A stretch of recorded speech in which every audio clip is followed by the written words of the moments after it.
We'll call a meeting to order. A roll call. Fasting, Here. Bush, Here. Dolphin, Yes. Gunlaw, here. Hay, here. Steffes, Here. Stevenson. Here. All present. All present. Stand for the pledge. I pledge allegiance To the flag of the United States of America and to the republic for which it stands, one nation, under God, indivisible, with liberty and justice for all. We'll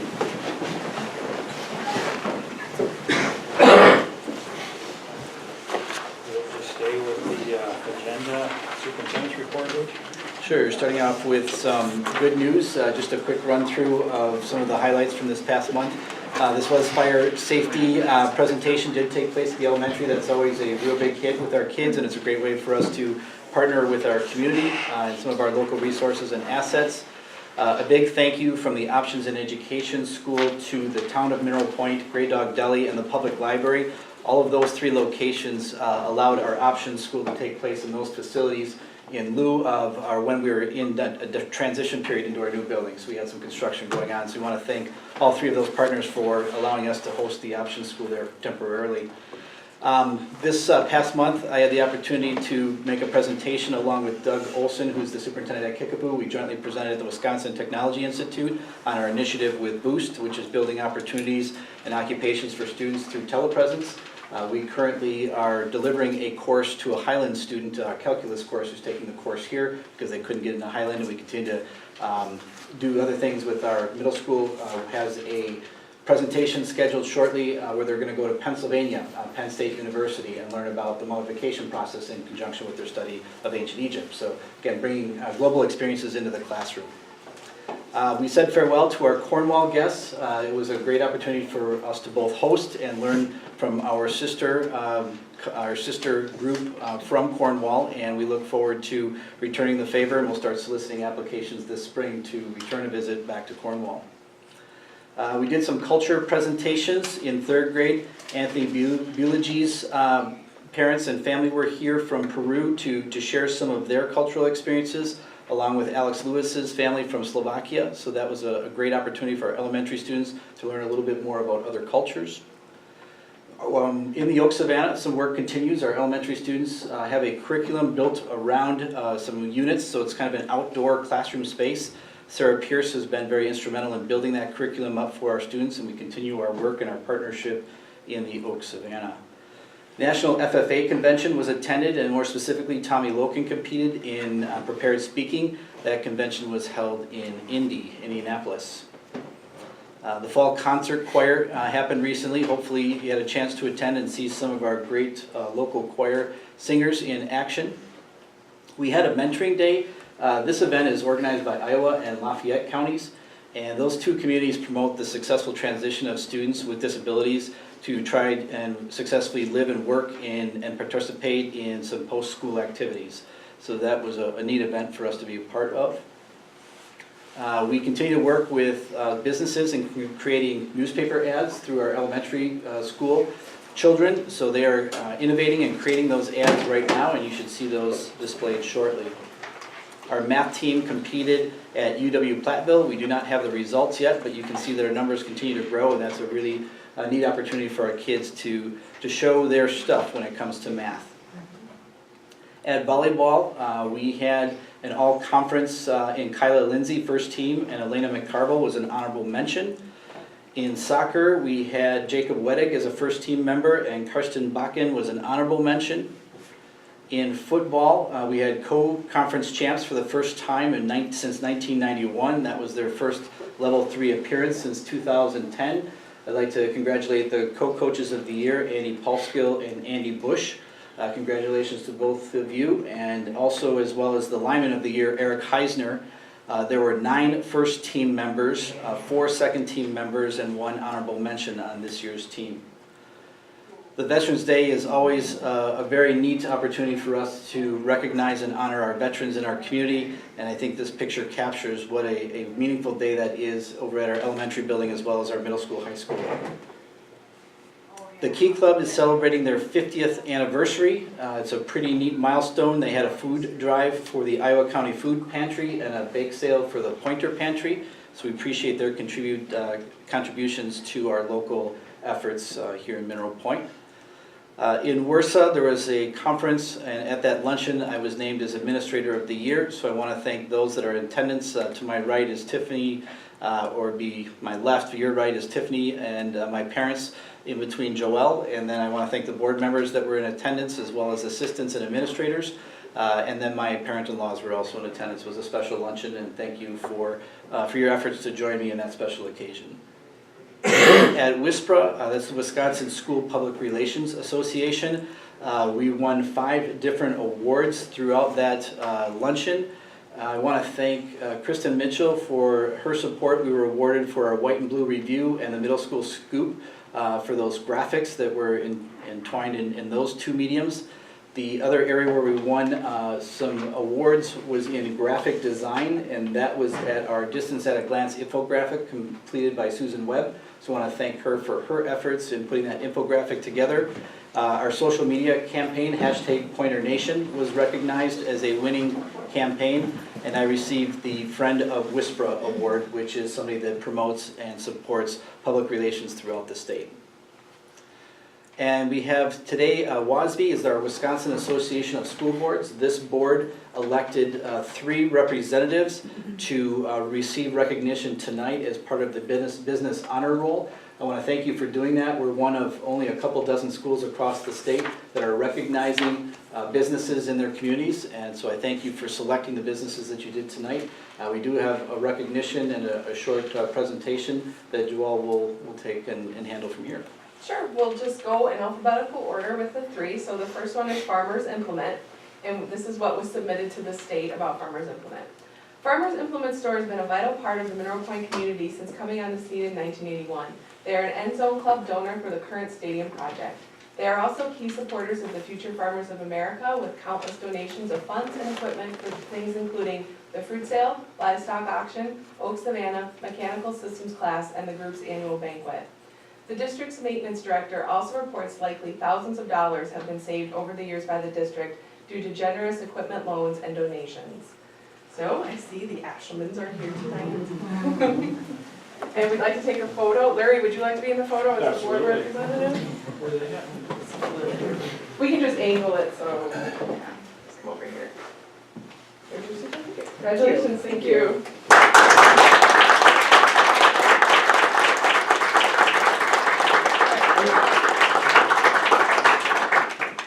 Thank you.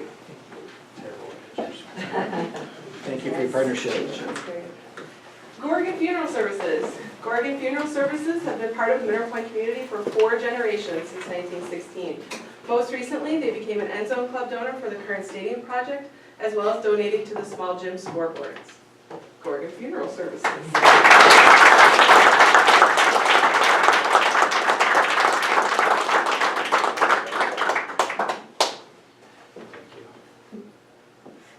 Thank you. Thank you. Don't think I saw the Opera House come in, but we will make sure Parrish gets this. The Mineral Point Opera House has been a beautiful part of Mineral Point since its opening in 1915. The latest manager of the Opera House, Parrish Johnston, has been fabulous in welcoming groups such as student musicals, music awards night, choir concerts, senior scholarship night, and a documentary on the effects of screen time with teenagers. So, thank you to Parrish Johnston and the Opera House.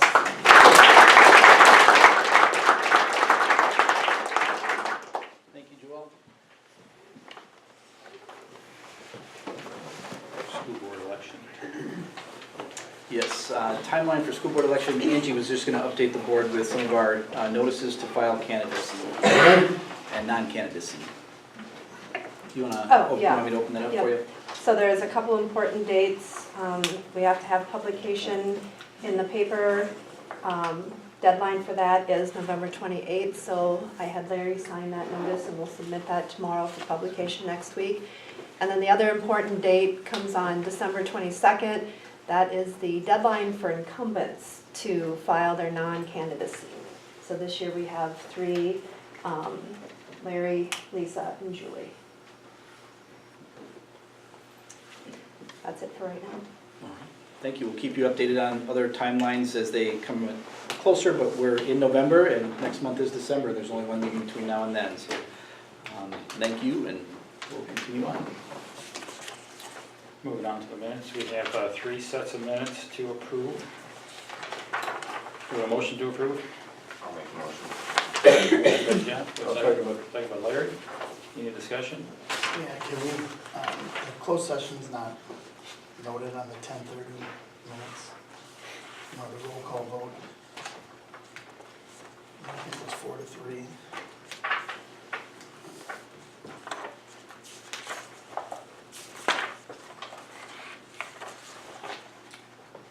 I have to go back to my 10:30 notes.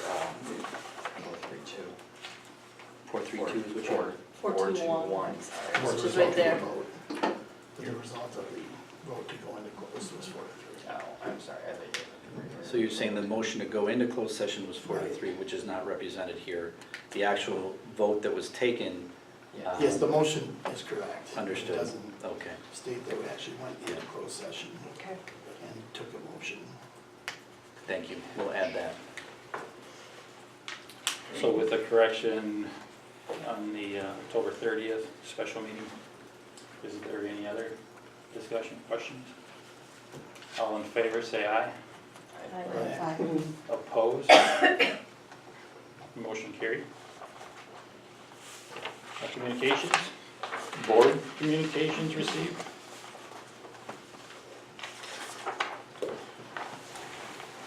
Joe, did you get a sign-up sheet? Yep, there are 3 made. Yeah, I just wanted to publicly recognize the board did receive a communication in writing from Joe Terrell. So that letter was shared and distributed to the board and received that as well. Or-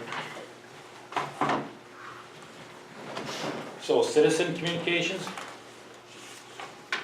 We have 3 names, we will start, a couple of guidelines, ground rules, I guess. We ask that you do not discuss specific employees or their job performance. And with the amount of audience here, we'll try to keep it 3 minutes or thereabouts. Tim Terrell, you're first up. Okay, thank you. Couple of things. They said I got a letter from the administration and they said, if there are any further questions, otherwise we consider the matter resolved. And guess what, I'm back. Joe is unable to attend tonight as he has parent-teacher conference in Platteville in hopes that everyone received their email that he also gave to the local paper. He just wants some basic questions answered, which he never got the opportunity to ask. In the letter sent to myself from Mr. Francois and Mr. Renwick, it states that the school board, and I emphasize school board, determined that policy 533 was followed at all times. In talking to several of the school board members, they didn't feel that it was followed all the time. And that's the question, is policy 533. Are there going to be reworking? Are they going to be redoing it? There was some, I heard the word smooth several times as far as the interview went smooth. If it wasn't a smooth interview, I'd hate to see one that wasn't smooth because it must have been a crash and burn affair. I also found the letter that I received from the school board, from the administration, interesting, as the lead-off rebuttal dealt with when the offer was made public, which is totally irrelevant to the process. If I was so proud of the district following policy 533, that would be my lead-off statement and I would run with it, rather than having it be a follow-up statement. Oh, by the way, we're talking about transparency in all the situations of policy 533. At no time have we ever heard the district say this individual or this position is now served with the best person possible. There should be a rave result. There should be everybody up on arms saying this guy is great. I told Joe a slight business analogy, and I think it fits. In business, we were looking for a mechanic. We have a mechanic over here that's got 10 years of experience. He's got all his own tools. He's SAE qualified. He can do all the diagnostic work. If you hire him, he's going to hit the ground running. Over here, we have an individual that has 10 years, he's got one set of tools, and during that period of time, he let his license, his certification lapse, and had to be recertified. And as a business person, I'm going to select the best qualified person. I'm going to select that individual that's going to come to work, hit the ground running, and is going to make me money. I don't want to have that other individual that's going to turn around and take me 5 years to make up the difference. And that's sort of what I think the results have been. The last question I had, there are steps to redo and modify policy 533. When is it going to occur? Are we going to do it? I think that after seeing the last fiasco, I would think that that would be one item that should be at the top of the agenda. A couple of things I wanted to mention too is that as school board members, we got to remember that the administration works for us. We have to question them, we have to hold them accountable. And I think there's times that as citizens, we're not getting our money's worth as far as being held accountable. Some of the things, you know, I came to that meeting last time only as an observer, and I went home frustrated because I thought, this can't be happening. And yet, we had individuals that were involved in a closed-door meeting that should never have been. And I think it's just a bad situation, and I think we have to work to resolve it. Thank you. Thank you. Thanks, yeah. Your question on policy 530, we will look at that. We look at all policies. Well, I think it should be examined and redone. I think there's some problems in there, and all of a sudden, everybody shakes their head, yeah, we have to. Well, evidently, this last situation brought it to light. At the last meeting, we had discussed between the month of November and December in conjunction with some of the other policies that might get pulled tonight for further review. That's when we would take the first look at 533. Good thing. All right. Thank you, Bethany Payne. Is it okay if I stand? Oh, absolutely. Smooching out across people. You bet. I'm just here because I'm concerned with the safety and the working conditions, not just for staff, but for students in the middle school.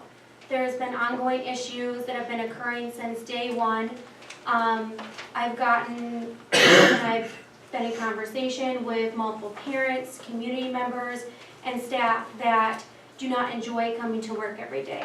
They don't feel safe at work, both emotionally or physically. I know there are students that feel unsafe to come to school every day and don't feel like their emotional and physical needs are being met. And I know I'm new, this is my 3rd year in the district, and I know we have a lot of fantastic things happening. And to see such a transition from my first 2 years where, it was such, we're a family here, it's a small school, and we enjoy working with each other, we enjoy working with our kids, we're very proud of our community. And to see that every day kids and staff are coming and they're unhappy and they don't enjoy coming to school in Mineral Point, that makes me very disappointed and sad, and I'm concerned about it. And I want to bring that to light and to have future conversations and discussions to make it where every single student feels safe and supported, and also staff. We have amazing staff. We are exceeding with less and less resources every single year. And yet we keep exceeding past what we did the previous year because our staff does not give up and say, no, good is okay, great is okay. We're gonna keep pushing those limits. Our staff is always pushing to get better and to do what's best for our students. And they're starting to get burnt out and they're starting to fizzle and not want to put in 100% anymore because they're exhausted, because they're not having their needs met either. So like I said, I'm here as an advocate, not so much for myself, but for the staff and the students that I work very closely with in the middle school. We're pretty much like our own little entity down there, and it's now even overflowing to where it's affecting the high school staff and students, and it's flowing out into community. And I never want there to be whispers or negativity around this district, because this district is somewhere everybody wants to be. And I don't want it to stop being where anybody doesn't want to work here and nobody wants to attend here. You know, I've been following the minutes where we have open enrollments. I don't want our open enrollments to slow down. I don't want kids to open enroll out. I want more and more kids to come in and be staying here. Our district can continue to succeed, but there needs to be change. And there needs to be discussions, and it needs to be brought to light, and there needs to be something to occur so everybody can feel safe and supported and have our school continue to be that shining star that it is, and I want it to always burn bright. So I appreciate your time. Thank you all, everyone, for coming. I really appreciate that.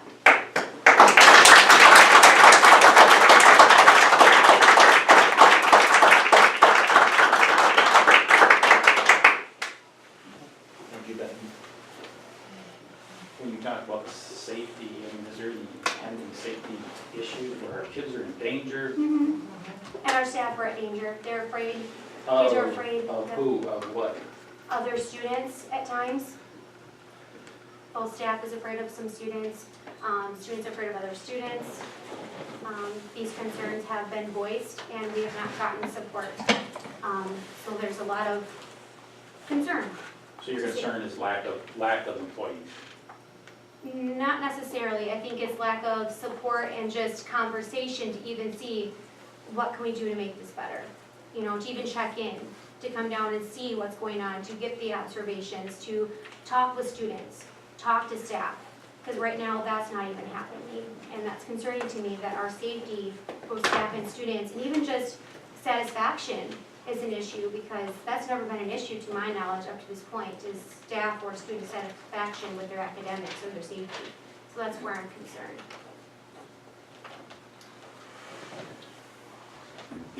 According to the report card score, our middle school is doing great things. Agreed. Very proud. Any comment, Vicki, on them comments? This should be something we place on an agenda if we're going to go into comment. Just, okay. Jennifer Schaff. Right. I'm here actually to support Bethany, and I really do not accept your resignation. I don't accept it personally because of the simple fact it was a huge transition for my child from elementary school to middle school. And although it's taken me an adjustment, I'm sure it's taken my Cooper a super adjustment from elementary school to middle school, and I know that there's always improvements to be made. And I would love to be able to help with that, but I really, really hope that you guys don't accept her resignation and make her stay. Because I'm afraid for my child and for the rest of the middle school students that really, really, really need her and need this program. And I'm afraid of what's gonna happen the rest of the school year with all this big transition. I'm already struggling with my child as it is with this transition, and to now have to deal. And I'm being really selfish here because I'm talking about my child, but I don't want to see my child get lost because he's lost now. He could lose a whole year of school because this could set him into a downward spiral so easily. And I don't want to see this happen. So I don't know what we can do to fix it, but I think it needs to be fixed. As soon as possible, I would like to.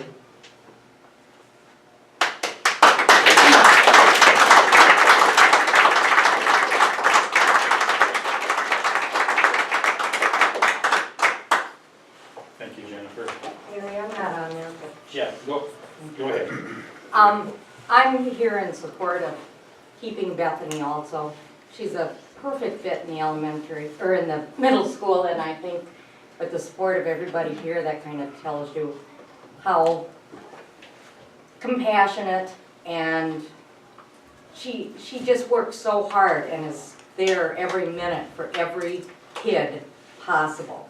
She's there for support of us whenever we're having a hard time with any of the students, or she's just very supportive. She's an excellent teacher.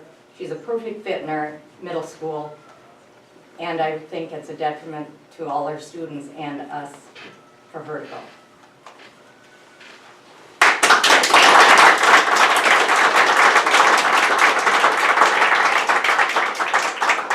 Thank you, Judy. We'll open it up to anybody else that has a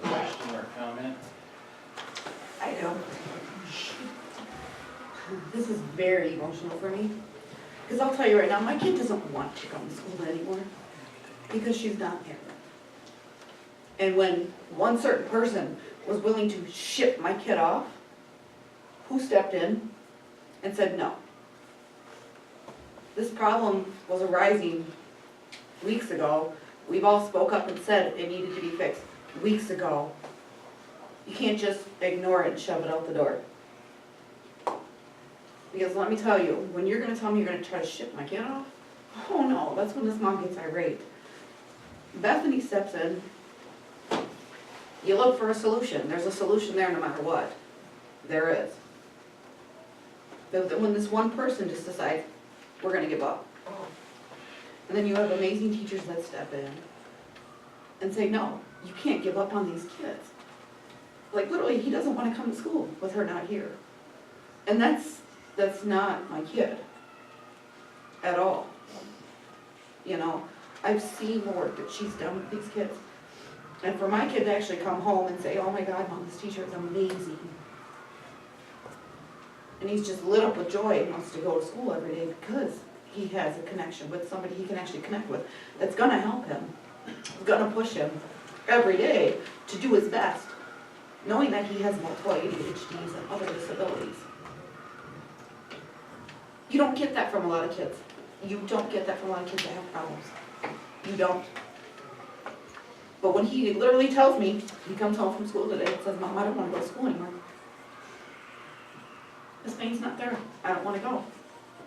I see an issue. Because anytime I've ever had to come into the school and deal with anybody, she's the one person that always tries to find a solution. Whether it takes 2 minutes or it takes 2 years, she finds a solution to everything. She's a huge asset to this school. I mean, huge. Seeing my child go from the elementary school to the middle school and having to change, from day one, his routine was thrown off this year. From day one. And I told him exactly why. But knowing that he needs cueing and he needs reminders, and you know, he has IEP and everything else. I know how all this works. I've worked with ISPs, I've worked with IEPs, you name it. And to actually have somebody sit there and not criticize and look at all the faults and everything, to actually look at all the positive things and to push them forward. Not a lot of the teachers here do that because they are getting frustrated. They are getting wore out. And that's not fair to the students, it's not fair to the teachers at all. And it's not fair to the parents because the parents have to deal with it too on an everyday basis. And I honestly, I won't satisfy her reputation either, I won't. Especially when it comes to my children not wanting to go to school because she's not here. I mean, my older daughter's in the high school, but she's, you know, worked with her, talked with her, things like that, you know, with her little brother. I mean, she's just amazing with all the kids, all of them. I mean, I don't think I've ever seen her had a bad day anytime I've been in here. I really haven't. But I want my kid to get an education, a proper education, and to want to come to school because there are teachers here, like Bethany Baker. We need more teachers like her. I mean, even if it takes to the point where teachers need to go back to learn coping mechanisms themselves, to learn to deal with certain situations. Because from what I've seen and being in the school, yes, you can say I'm the horrible mom, because I will come in here screaming and yelling when it comes to my kids. I want my kids to learn, I want them to get an education. Not a, okay, you're here, 7 o'clock, ready for the business world, 3 o'clock, go home. I don't want them thinking that in life. I want them to actually be able to sit down and learn and get the help that they need. And with more teachers like Bethany, I really believe that that's possible. I do. Because literally my kid came home today and said, Miss Payne's not there anymore. I don't want to go to school. And I can't accept that either. He has to go to school. He's thrown off. He's completely thrown off by this. He's so upset. He's so mad. His emotions are running high. And all I can do is be there and let him scream, yell, shout, whatever he wants to do. Because he has a teacher that he actually believes in and knows believes in him and believes that he, with the education he needs to succeed in life. And we need more teachers like that. Thank We you. do. You want to leave your name with Joelle, just so we have it for the record? Yeah.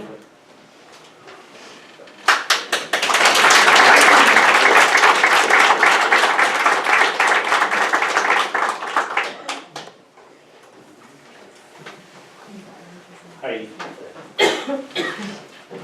You said something, Larry, that kind of touched me tonight. You made the comment that we're doing really well in the middle school on paper in the academics.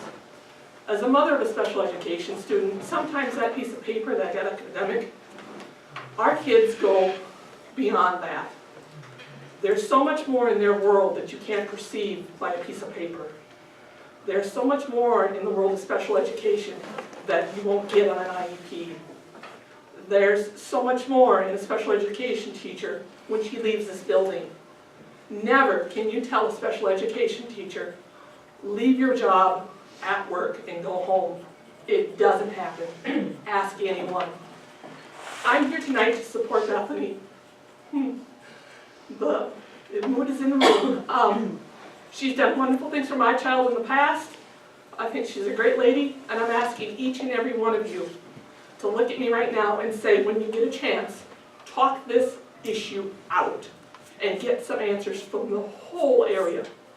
Because if you lose her, Pointer Nation, you need to lower your flag. Thank you.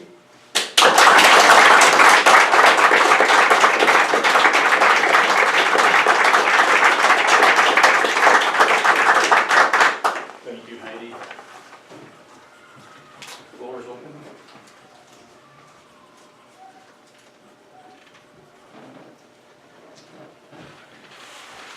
Thank you. Thank you all. We will move on with the agenda. I'd like to welcome Greg Kelts, if you want to join us here at the table. Greg is here on behalf of a guiding coalition of teachers and support staff and our bookkeeper and administrators that have been preliminarily exploring the idea of an HSA, which is a health savings account. Some of those team members are here tonight and can certainly share our journey and work together with Greg and AFG.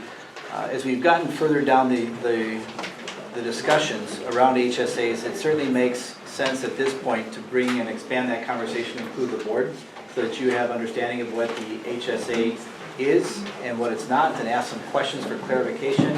And then eventually we'd like to implement this discussion further to include all staff.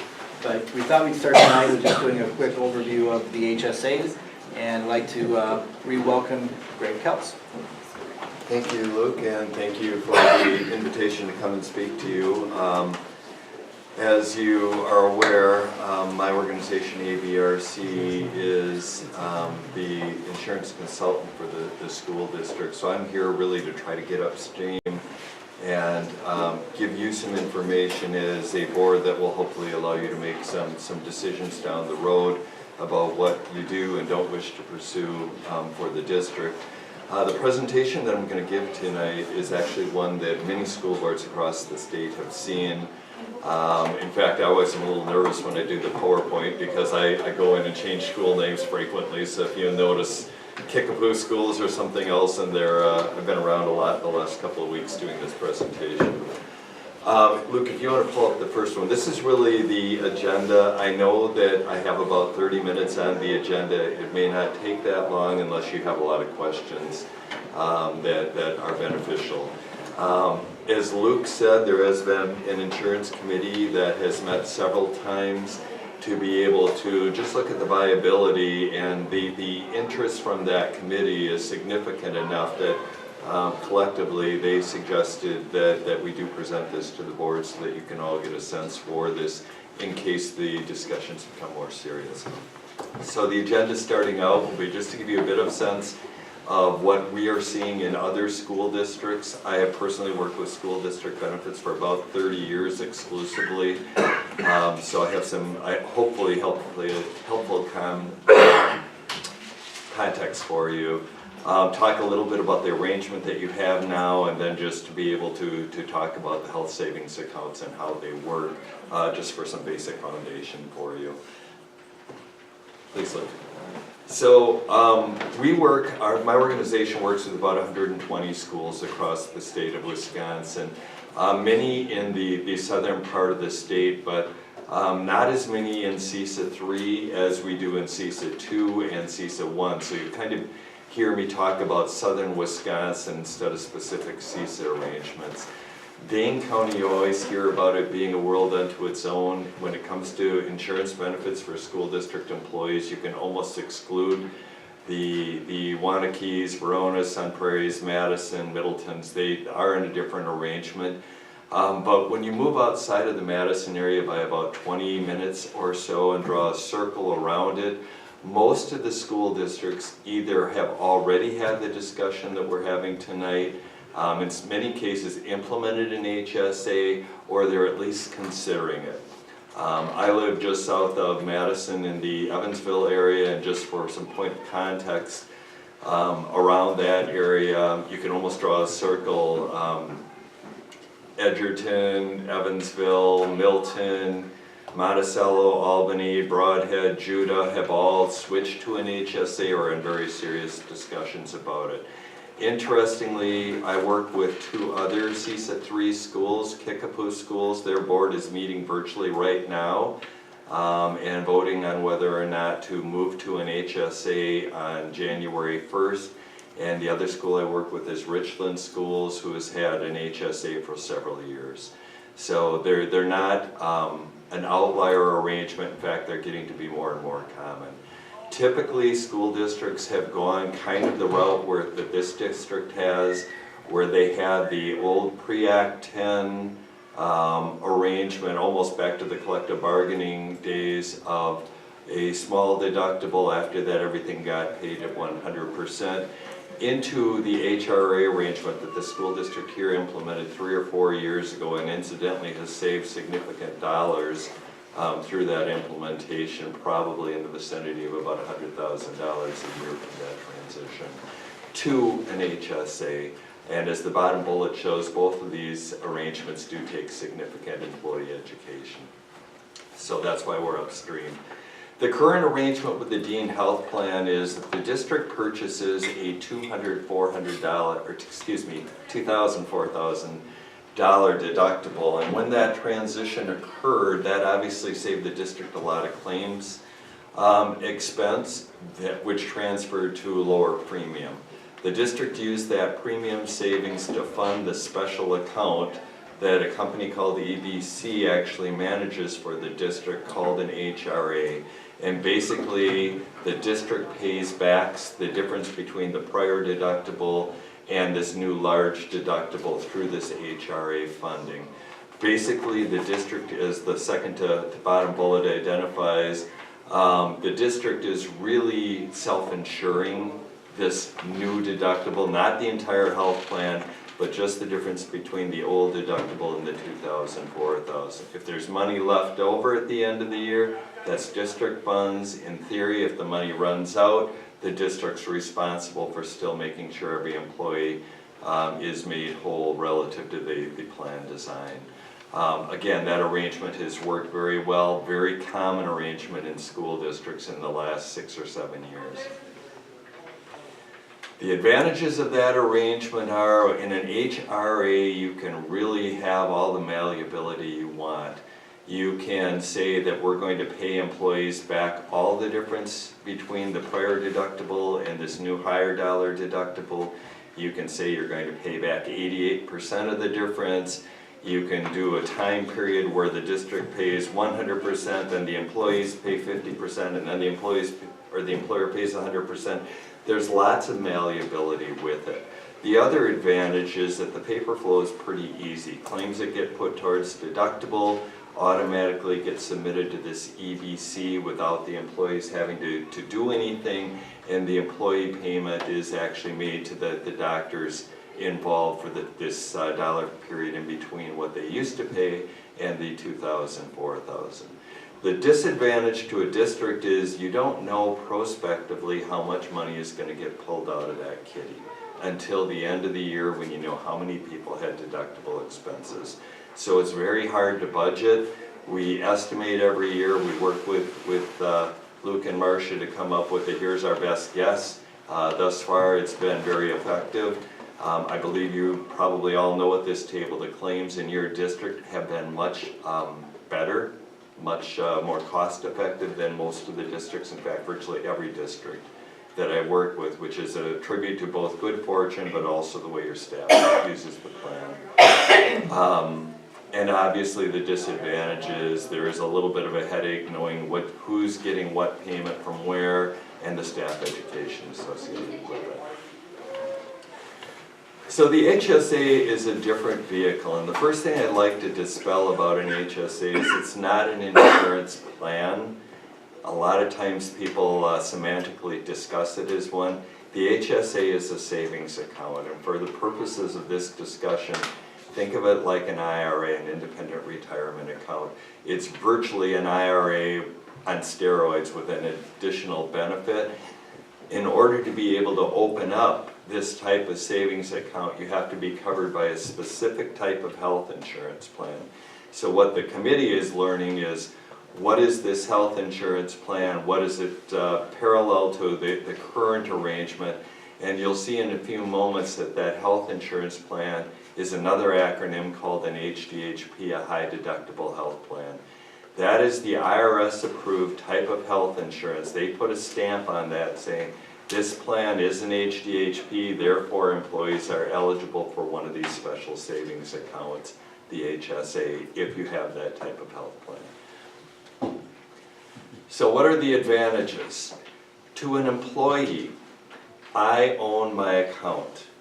So let's say hypothetically the district were to purchase one of these special health insurance accounts or health insurance plans called an HDHP that allowed me as an employee to open this special savings account with some of the savings, as the committee has talked about, the district could make a contribution on behalf of the employee into their individual savings account. The employees can also put money in there, but the district would do some of the funding for it. The advantage to me as an employee is it is my account, and once the district puts the money in, once I contribute to it, just like an IRA, it's my personal dollars. If I leave the district, I take that account with me. The district has no idea how much money is in there other than what they contributed. I own the account, just like I would own an IRA. Money that gets put into that account, either from the employee or the employer, gets put in pre-tax. Like an IRA, like a 403B, that money gets put in without it being taxed. The advantages you will see is money that I take out of that account has some tax advantages which will become more evident as well. It's portable. If I go from one school district to another employer, that I take my account with me and I can use it the same way. Like an IRA, I have investment options depending upon which bank I open my account with. It allows me to invest it in mutual funds, in money market, however I choose to personally do it. Again, it's my money. You can go to the next one, Luke. I know I'm skipping over a few. So the advantages of this HSA are I can put money into there for my immediate medical expenses. So the employer puts some money in. If I want to, I can supplement that. I can use that money to pay for my deductible, any out-of-pocket expenses that I want to. The money that goes in pre-tax. Money that I pull out for medical purposes is pre-taxed. The key issue is the second bullet up there, actually the second and third. The money that I put in today, I can use for medical expenses a decade from now and pull that money out and never have paid taxes on it. I pull it out without it being taxable income. The big advantage, I talked about this being like an IRA on steroids, is after I retire, medical expenses that I pull out are still not taxed. That's the difference than an IRA. I can put IRA money in pre-tax, I can put money in a 403B pre-tax, but eventually when I pull it out of retirement, everything is taxable, whether I use it for medical or to buy a boat, doesn't matter. It's taxable income. With an HSA, money that gets put in, even post-retirement, any money that I pull out for medical expenses, including paying Medicare Part B, Medicare co-payments when I'm 90 years old, that money that I pull out is never taxed. So there's this special tax advantage that only exists with an HSA that I can't get with a 403B, that I cannot get with an IRA. Yes? Are earnings in the account, like the money market earnings, are they taxed? No. They're not. Thank you. Like an IRA, the growth on this is not taxable income. And what you'll see as I go through this, it's actually very parallel to an IRA. In order to be opening one of these HSA accounts, as I mentioned, I have to be under one of these government-approved HDHPs, which is just a fancy title that they put on certain health insurance plans. That plan has minimum deductibles, maximum out-of-pockets. There's a couple other things that we can blow through there very quickly. It just says that you have to have this scenario in order to be covered and open an HSA.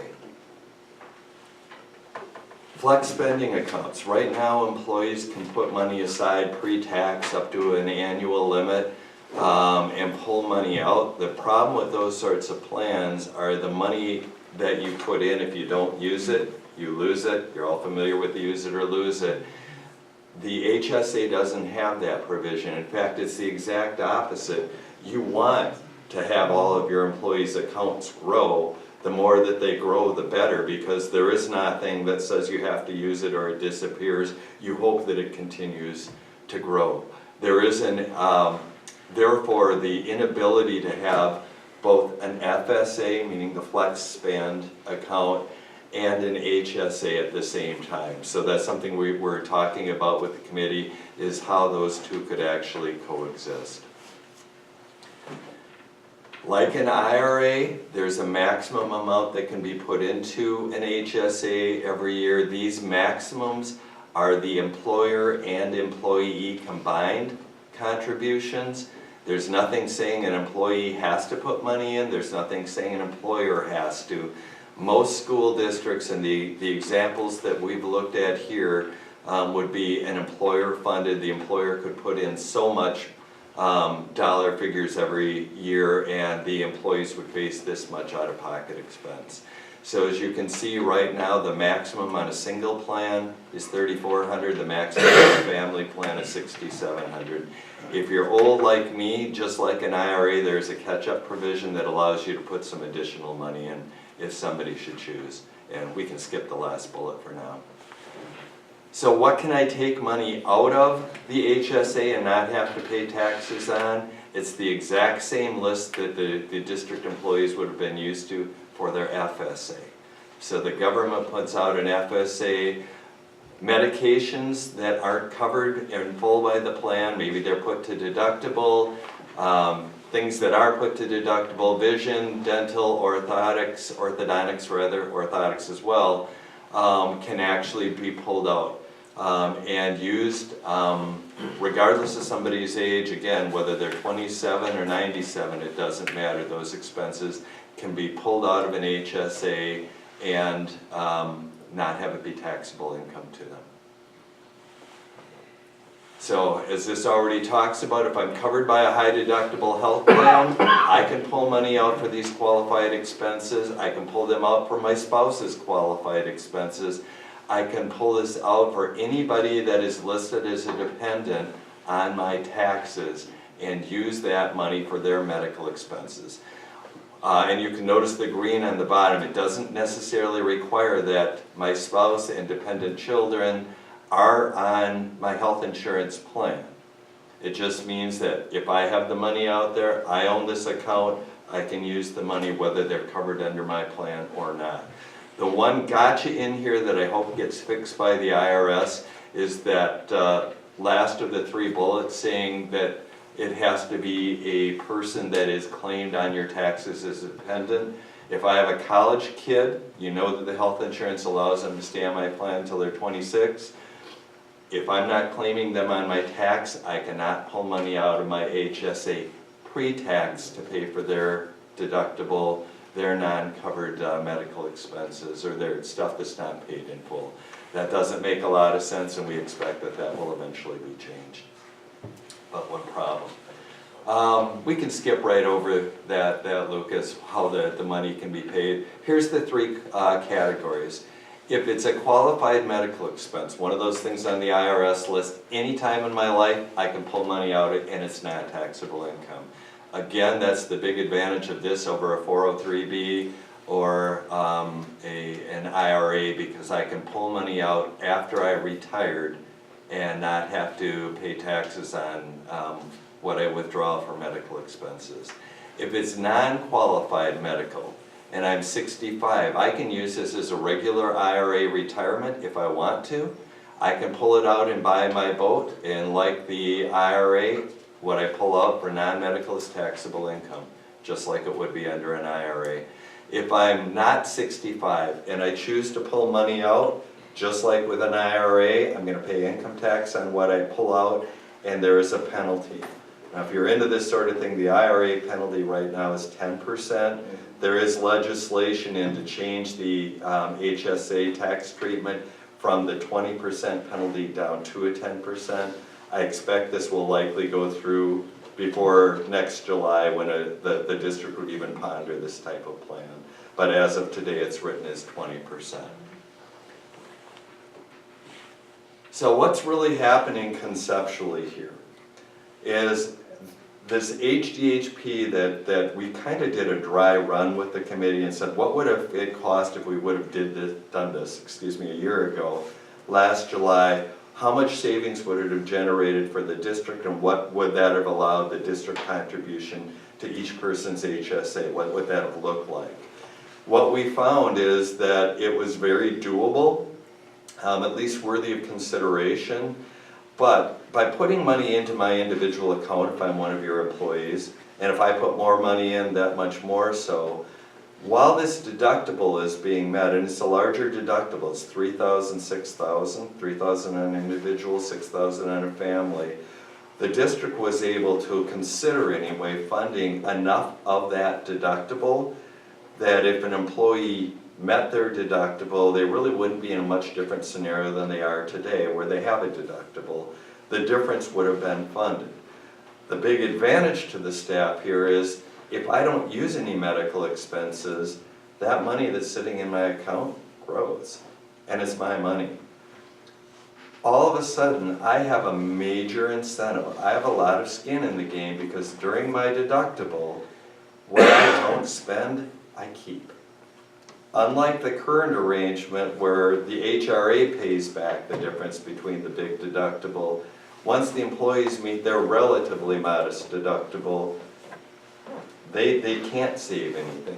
This arrangement allows basically people to spend their own money during the deductible with the funding from the school district.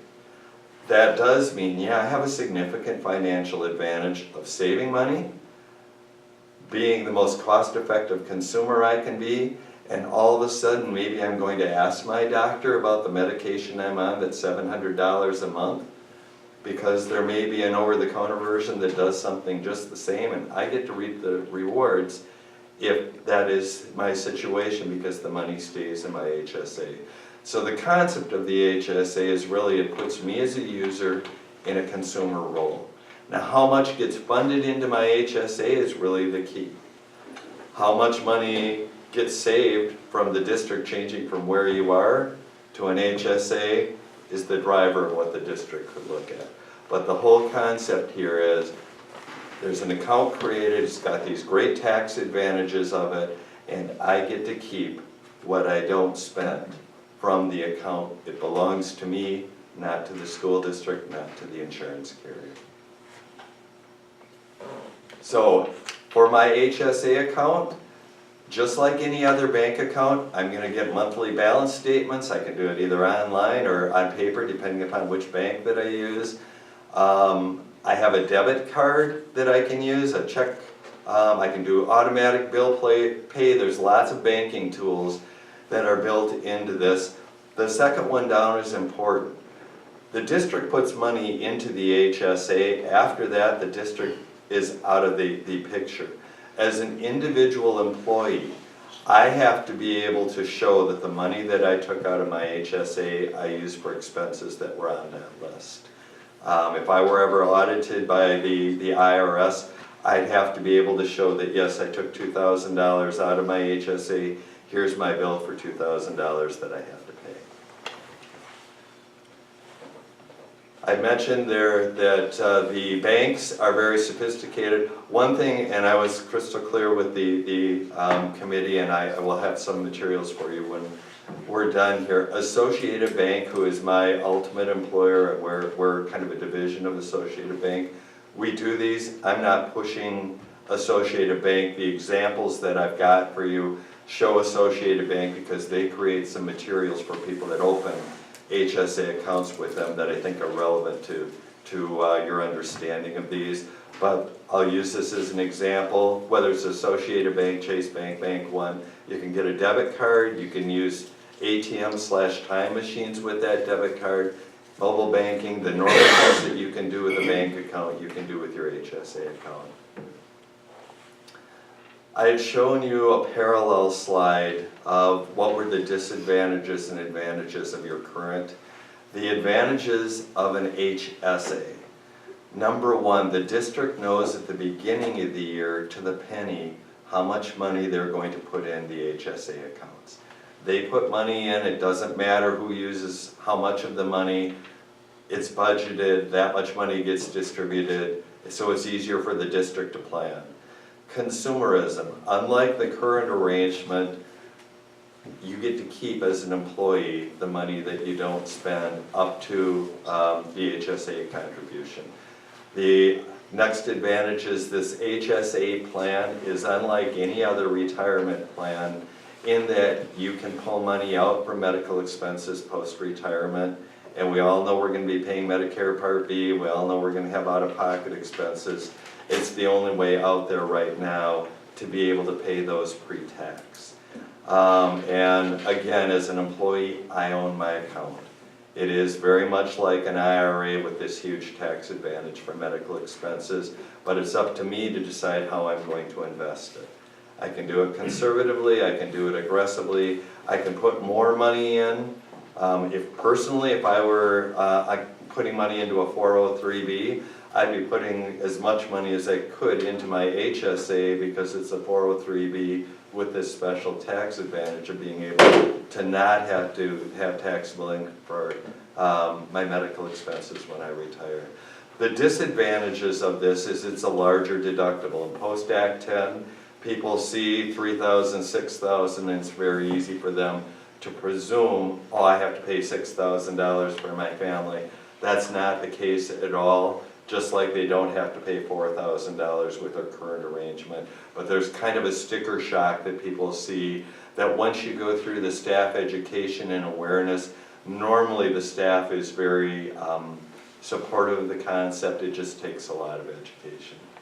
So at the 10,000 foot level, really what's going on with this plan is it's a special type of health plan that allows you to open this special savings account that the employer, the district would fund every year some money into that account, and then the employees virtually decide how they use their individual account, and with the hope that they can grow it over time. But with the safety net, that especially considering the district contribution, the exposure of something going wrong is really not any different than there is today. And post-deductible, they still have the same amazing Dean plan that they've got right now. So if someone gets a serious illness or an accident or needs a transplant, this is only a game with the deductible. If they need a $500,000 surgery, they have the same type of insurance plan that they have today. So we're not talking about drastic changes. This is a way of helping somebody build a retirement account with some tax advantages and a specific type of health insurance plan. Questions? What kind of deductible do the employees have currently? Currently, I believe it's a 500, 1,000, is that right? It's, I think we're at 200, 400, right? 200, 400? Yeah, that's, Sorry, that's the it's, actual. Marcia's still in math? out-of-pocket, Yeah, that's the out-of-pocket, Okay. but the actual is 2,000, 4,000. So one of the things that the committee did was to look at, could the district hypothetically fund the difference between the current deductible and the 3,000, 6,000 deductible, and what would that look like to the district bottom line? One of the advantages that you have that some other districts don't have, for whatever reason, the Dean Health Plan gives a bigger discount, what we call a decrement, going from where you are to one of these HDHPs than some other carriers do. So when you look around the Edgertons, the Judas of the world that have implemented this, almost all of them have had Dean because the math works better with Dean than what it does with some of the other carriers. So it's been a little easier and a little more prominent. The area right around Madison, Dean is by far the dominant carrier. If you had Unity, if you had WEA or WCA, they tend to not give as big of discounts. So the HSA discussion still may be a very significant and relevant one. The math isn't quite as easy to make work typically, at least not as comfortably. Community, you have a question? Oh, absolutely. So I'm an employee here. If the deductibles are not utilized by the district, and right now we don't utilize it, and we do pretty well with that, does that put more costs on the district than to, and then how does that affect employees and? Thank you, and if I understand your question, I think paraphrasing, right now the HRA arrangement is saving the district dollars. Are those dollars being lost if we switched and everybody got money into their HSAs? Is that what you're looking for? It virtually depends on how much is being budgeted by the district, what percentage of worst case. And I think you are budgeting pretty aggressively, meaning that the estimates that we think are going to get used are what you're actually budgeting, which means no, it should be a wash or close to a wash. The other case scenario is, when you talk about worst case scenario, you think about certain families who just are never going, I mean, my family, with just certain conditions, we utilize our deductible by October. So I guess, you know, for some families, some individuals, they're likely gonna not be able to take advantage of this. And what do you say to those families who know it's just not gonna be? The first thing would be, again, this is all dependent on how much money gets put into the HSAs. For many of those people, you're going to be kind of in the same boat where you pay your 200, 400 and that's it. If all the HSA dollars get put in and then get pulled back out, that would be the scenario where you're not disadvantaged, you may not have the full advantage that typically in a school district, 80% of the employees don't meet the deductible every year. So it may be a wash for some people, but for the masses, it's typically a good thing. The second thing is one of these HDHPs, there are no no co-payments while the deductible is being met and no co-payments after the deductible is met. So all of your drug card co-payments in the past that you would have made in your circumstance won't be relevant anymore. After the deductible is met, all the meds are paid at 100%. There's no urgent care copay, no emergency room copay. So the people who have a lot of medical expenses still may be better off under this arrangement. So if they hit the 6,000 as a family, for example, they don't have to pay the $20 to go see the doctor at need. Correct. So there may be advantages, but that really is what my point was, is I think generally people are fearful that the situations where people know they're going to meet their deductible, that they're unintentionally hanging somebody out to dry. That's one of the things that we do with the committee, is to be able to sit down and do the math and say, here is what happens to the person who's going to meet their deductible every year. The reality is, under the current arrangement, if the district were to go from a 200, 400 to a 500, 1,000, you're going to be disadvantaged with that change. So almost every change that the district has access to, the people who use the plan more are probably going to end up and have more out-of-pocket expense than those who aren't as likely to use it year after year. Thank you. Is there a provision at all to avoid the 20% if you pay back in the city tax year? No, you cannot borrow from the HSA, unfortunately, like you can in some scenarios. Now, the HSA, I'm sorry, I think I said HRE, the HSA you can't borrow from. The HSA language, if you follow national politics, this is the national federal answer to what they want the Trump care to be, is HSA. So I think you'll see them get more liberal. So the 20% going back to 10% is an example. The college kid who can be on your income taxes, but as of today, you can't use HSA dollars for pre-tax. I think you'll see a relaxation. That may be one of those things, is they try to match it more to an IRA type of arrangement with the medical advantage. And are there any account management fees? It depends on the bank. Typically, yes. And in some cases, the employer pays them more often than not their employee expenses, but they're relatively modest. And again, which bank you use has a great impact on what investment options are available and how the fees work as well. Thank you. Good question. Any other questions? So this is work in progress and through. Work in progress that Luke and the committee thought would just be beneficial for you to have a foundation on, so you knew what was being talked about. I'd like to thank our guiding coalition, which originally was Jill McGuire and Judy Pelton, Marcia Jellin, Kyle Carey, Tom Steger. A few of those are here today. We expanded the scope to include administrators to bring them up to speed for those that were available to see a similar presentation.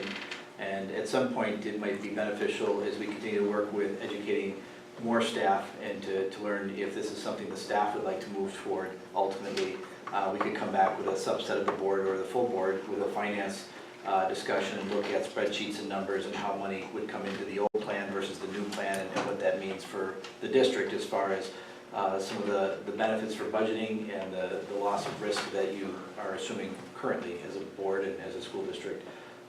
So that's something that we could get, if you want to get into the numbers part of it, but more conceptual at this point, just a high level. Tom and Judy, I think you're still here. Anything you would add? I saw Kyle was here shortly, just from a... He'll be back. Okay. Just from my perspective, we're asking tough questions. We want to make sure that people aren't going to get hung out to dry, and we're trying to come up with as many scenarios as we possibly can. And so far, what we've seen seems positive from our committee. I think we're pretty in unison, I guess, that we need to explore this further, and it's definitely worth our time and effort to see where this goes. And the good news is you're not breaking new ground. So many school districts around you have done this, several for years. So we kind of know what the pitfalls are and what things to look for. So you wouldn't be out on an island with this. You'd be kind of in the middle of the stream with most of the other districts your size that are evaluating this right now. Just one other note for awareness is we have a flex spending account. We have recently we moved the start date of our flex spending account to remain at January 1, but a second enrollment period at July 1. And we'll start with a fiscal year flexible spending account from July 1 to June 30th, which allows us, if we were to ever look this year or any year in the future to bringing in an HSA, again, if you recall, Greg said you could not have the traditional FSA for medical expenses at the same time as you have an HSA. They're kind of competing interests, and you can't have kind of a double dip scenario. So we've aligned ourselves being proactive this year for a possible move in the future. If we don't, it's no big deal. FSAs are just now a calendar roll at July 1 versus the January 1. But this particular year, they have to enroll twice. Once to get us to January, from January to July, and then a second time from July 1 to June 30. So you might hear some questions about why did we do that, and it's all just anticipation of a possible shift, but also it's our fiscal year anyway, and it just lines up more better with our fiscal budget. Look, I will leave copies of the presentation and an employee guide that our bank puts out again for individual employees who are actually enrolling in an HSA that just explains to the employees, here's how an HSA works. Again, not because it's Associated Bank, but it's helpful to be able to see what employees get told by the banks of how the HSA operates, so just for educational purposes. Thank you for your time. Thank you. Thank you, Greg. Capital improvements? Yes, we have FEH here with us today, and we have, I'm not sure who you brought with you, so I'll check in, but want to thank Kevin for coming back. We have a couple of things that we'll be talking about tonight. We've got the elementary dust collector, that installation, just a quick update for you. Looking at the secure entrance at the elementary, the roof exploration. We have the elementary site evaluation was in progress. I think I've captured all the things that you're going to talk about today. And just want to thank you for joining us again and walking us through some of your findings to date on each one of those areas. So welcome, Kevin. And Christie. And Christie's here too. Hi. Thank you. Hi, Christie. You're over there. Welcome back. This is Kyle Kramer. Welcome back from Kramer. Shirts are pretty close. Thank you. They're just about one the same thing. But Kramer Brothers, and he's got some boards and things that he's setting up back there. And Luke's got a little presentation of her report. Did you say Kyle Kramer? Kyle Kramer with Kramer One Brothers. of the Kramer brothers? Well, they're about Third generation of it. They're fifth generation or something. So welcome, Kyle. He's one of the Kramer grandkids, I think. Yep. There's a lot of them. I keep meeting new ones. So, as you know, you've had a roof leak issue. So we're investigating that, and we've done quite a bit of investigation. And this is a report to kind of report on some of the things we found so far. And I think we gave the example that when you're working on roof leaks, this is kind of like, something's wrong with my car, I'm not sure what. Let's bring it in and fix what we know is wrong. And if we fix 90% of it, great. If we find something else that's happening later, we'll address that later. So what happened was we brought Kramer Brothers on because they have masons on staff.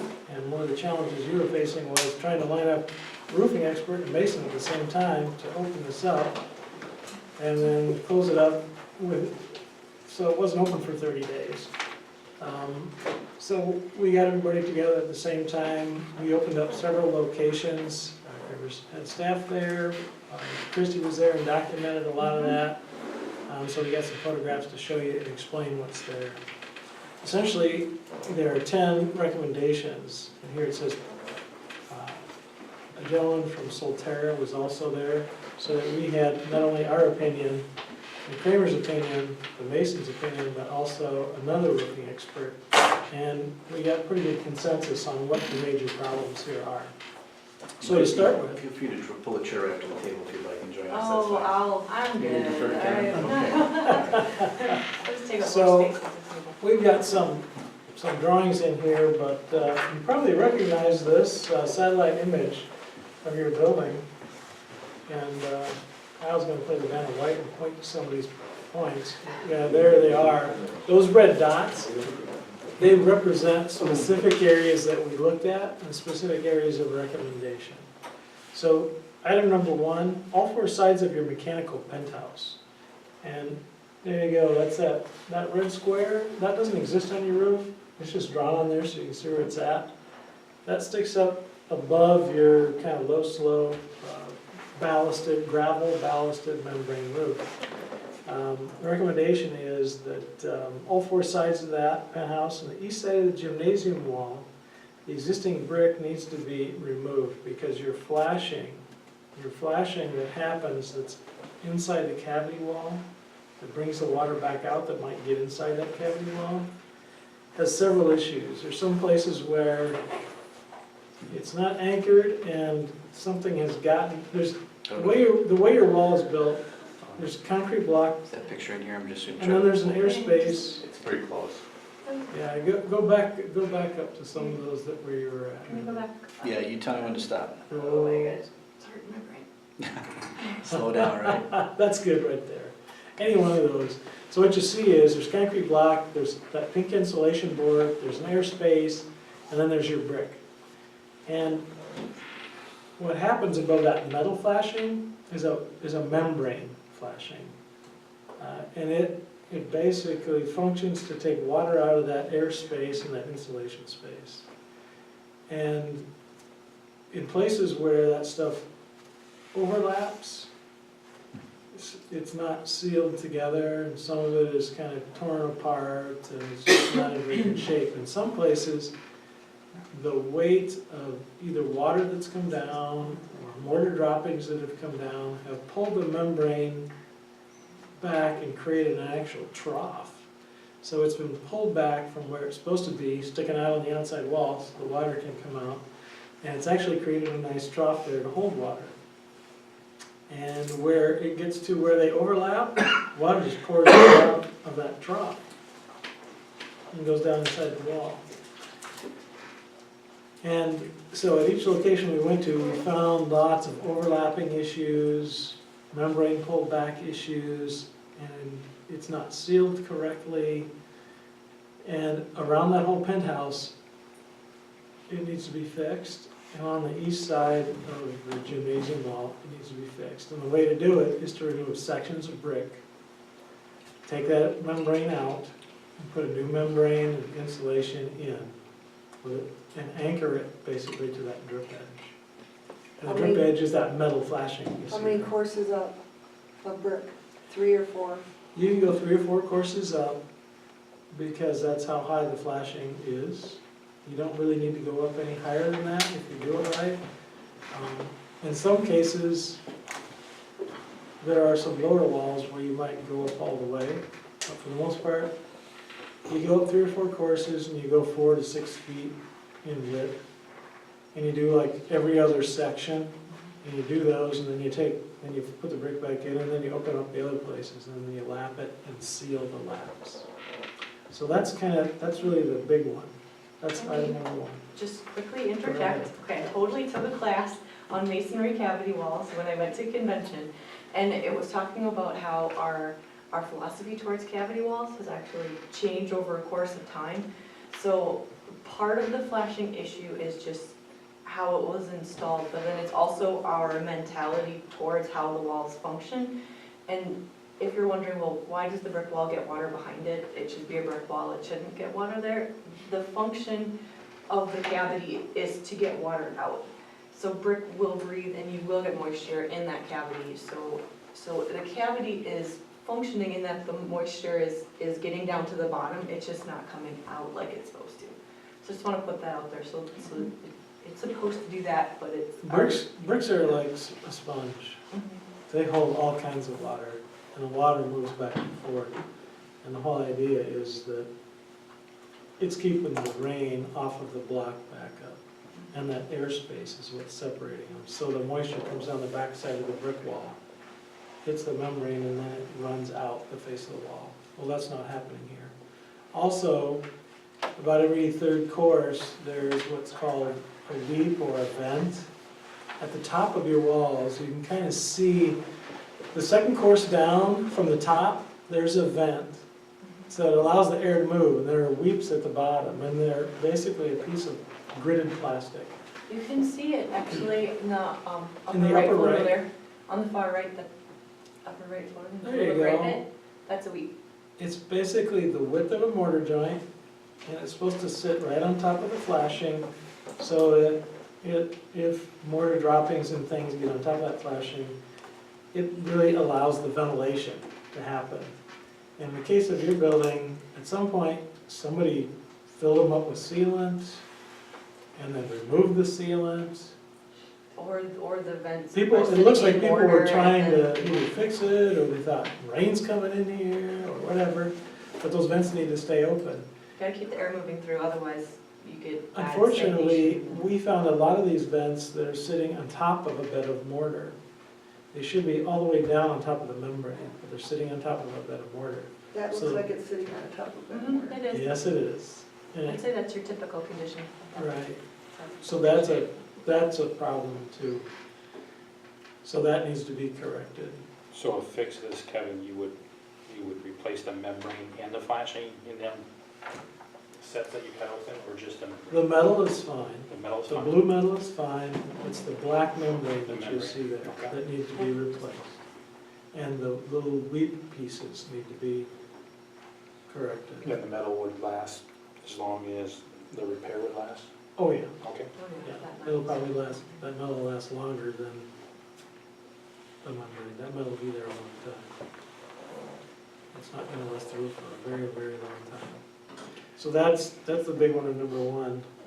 Number 7.2 then, if you go back to the text of the summary of items, 7.2. The west and south wall of the gymnasium, while apparently constructed in a similar fashion originally, are not currently leaking. So we're not recommending that you do anything to them. It's not leaking. Maybe there was a different mason over there when it was built. Maybe that flashing was installed more appropriately. Maybe there's a bead of sealant holding the bottom of the flashing against the metal so it can't slip back in. So it's not, there's no problems there, so we're not saying to do it, we're saying don't do anything. Because it's working for you right now. 7.3, at the two walls where the brick veneer basically runs parallel with a sloped metal roof, and the existing through-wall flashing, again, needs to be removed and replaced. Yeah, let's go to the aerial if you don't mind, Luke, and you can down, sorry. First image. There you go. So, if you see where the M is in gymnasium, kind of go straight down from that. Right Yeah, there, that right there. top. So, you've got a masonry wall there, but your blue roof is sloping down. So where it's, there you go, on that green line, where it is sloping down, you really create it's a difficult situation because your metal roof is sloping down where your brick mortar joints step down. So the flashing needs to be stepped and overlapped. And what we found is that there are even a few places where there's flashing missing. So it's not overlapped, it's not stepped appropriately, it doesn't go down the vertical, and where it is, it's just kind of overlapped from one brick joint to the next. There's even a place where one of those vents falls down below the front of the flashing. So if water's coming out that vent, it's automatically already underneath your metal roof. It's hitting the blue metal and then just going there. So that whole flashing line basically needs to be replaced on that slope. Now, it's not a condition you have much of in the building, fortunately. It's just that one area, and that's been an area of leaks, of problems. And it's pretty clear in a lot of places where that one needs to be redone. And I think we have a photograph of that wall further down, but it starts as a pretty low wall. It should be the next, there you go. So you can see you've got the wall and then you've got the slope of the roofs that are kind of competing there. So the brick, there's not as much brick when you go up the slope, but there gets to be more. You can kind of get a sense what has to happen there with the overlapping flashing, kind of stair-stepping down to match that slope. Carl, do you have that on, is that on the next one? The second? Yeah, it's actually close to it. Okay. Yeah. Yeah, well, sort of right here, where you see some of the damage areas that you're saying. Mhm. Yeah. So, at some point, one of your maintenance staff or somebody has come in and tried to put sealant on it, and you can see some of that just gobbed up stuff all over the place on that, just trying to keep the water out. But it needs to be taken apart and the flashing needs to be put in properly. So that's 7.3. 7.4. 7.4 is at the valley of the metal roof. So you've got one big long valley with that hole around it. There's actually two more down south, and that's a later point. But that big one is, the reason that's really a problem is because you have two different roof slopes coming into a valley. So you're cutting, yeah, so Two weird. you're cutting this corrugated kind of metal at a really steep angle compared to the other side of the valley. And then the metal valley, that sheet of metal that runs in the valley, it doesn't come out far enough. It needs to come out a lot further. So on one hand, We're trying to stop the water and the ice from going back up into these ridges, standing seams that are corrugated at a really weird angle, which is really hard to stop. And when it gets up under there, it's getting under the metal. Yeah, let's scroll down to some of those snazzy pictures. There we Right there. go.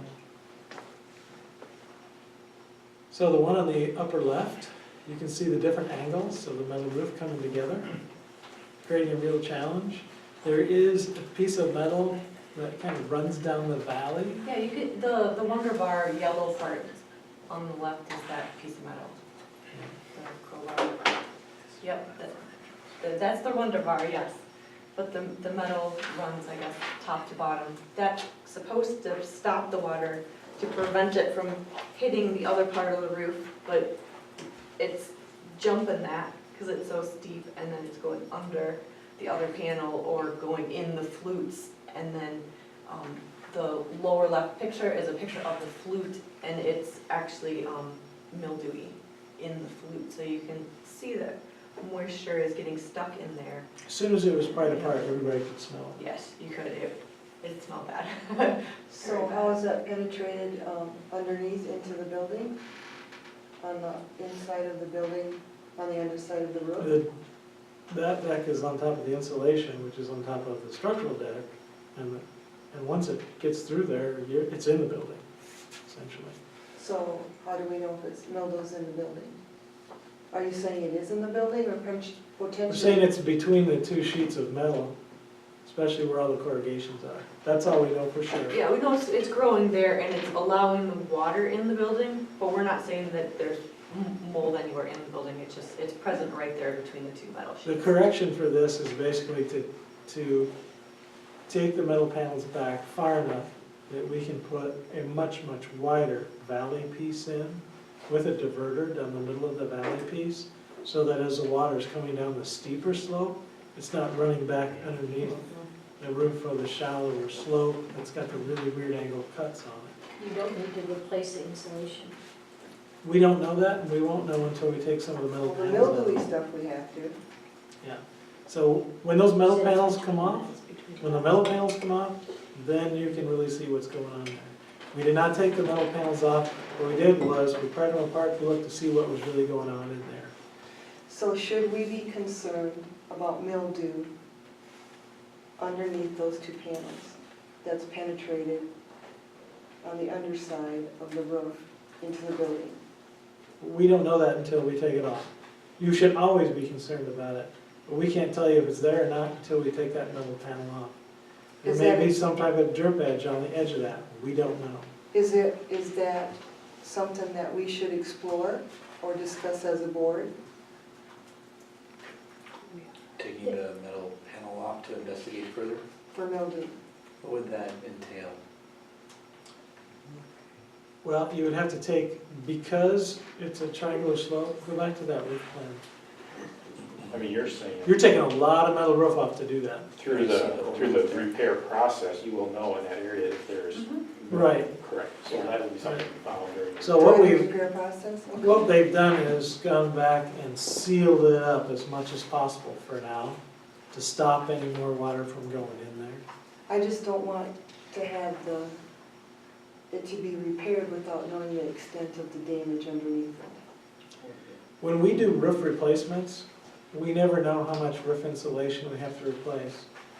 When we do a roof replacement, and we're gonna recommend that your membrane roof be replaced, because when it was put on there, it was the cheapest membrane you could get. That was a 20-year membrane, which is the lowest year membrane. You can get 30, 40, 50, and it's just a thicker membrane. There are different types of membrane.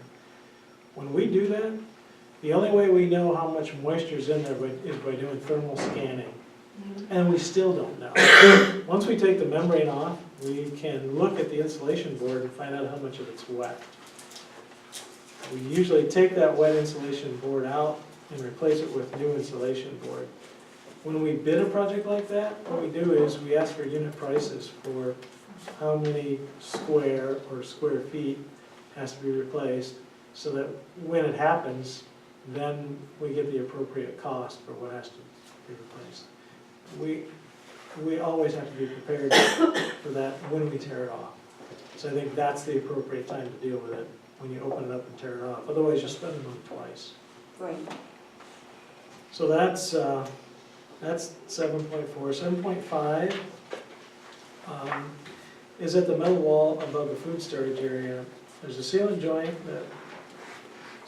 should be installed along the vertical interface of the panels in the brick. We do have a photo, I think it's Yeah, there's a photo. towards the end, we've got a photo of, it's just, we didn't take it apart. There it is, But perfect, it's on the right. On the right. Is that right here? Yep, it's that yellow bit, it was too hard to take apart without taking the whole thing apart. So we did the best investigation that we could without, we had like little pokey tools, and so we started poking to see how far our little tools would go in and enter. So what we can tell is where those metal panels overlap the brick. You can't tell if there's any seating there. Yeah, it doesn't look like there's anything there, so We hope that moisture there would be, but it may be that they've overlapped it so far they felt comfortable that that's enough.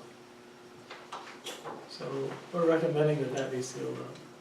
Also, since that photograph is there, the masonry control joints, it's time to recaulk those. Typically, that's an every 4-year project. That's the Or every gym 10-year wall, project. just so you're aware that. I'm looking at the south gym wall. Every brick wall is done with control joints. Basically, it's a bead sealant and a foam backer rod. If you don't replace those every 10 years, they'll just erode and disintegrate and let all kinds of stuff in, not just water. Bees, Yeah, you can see mice. there's just some small openings in the.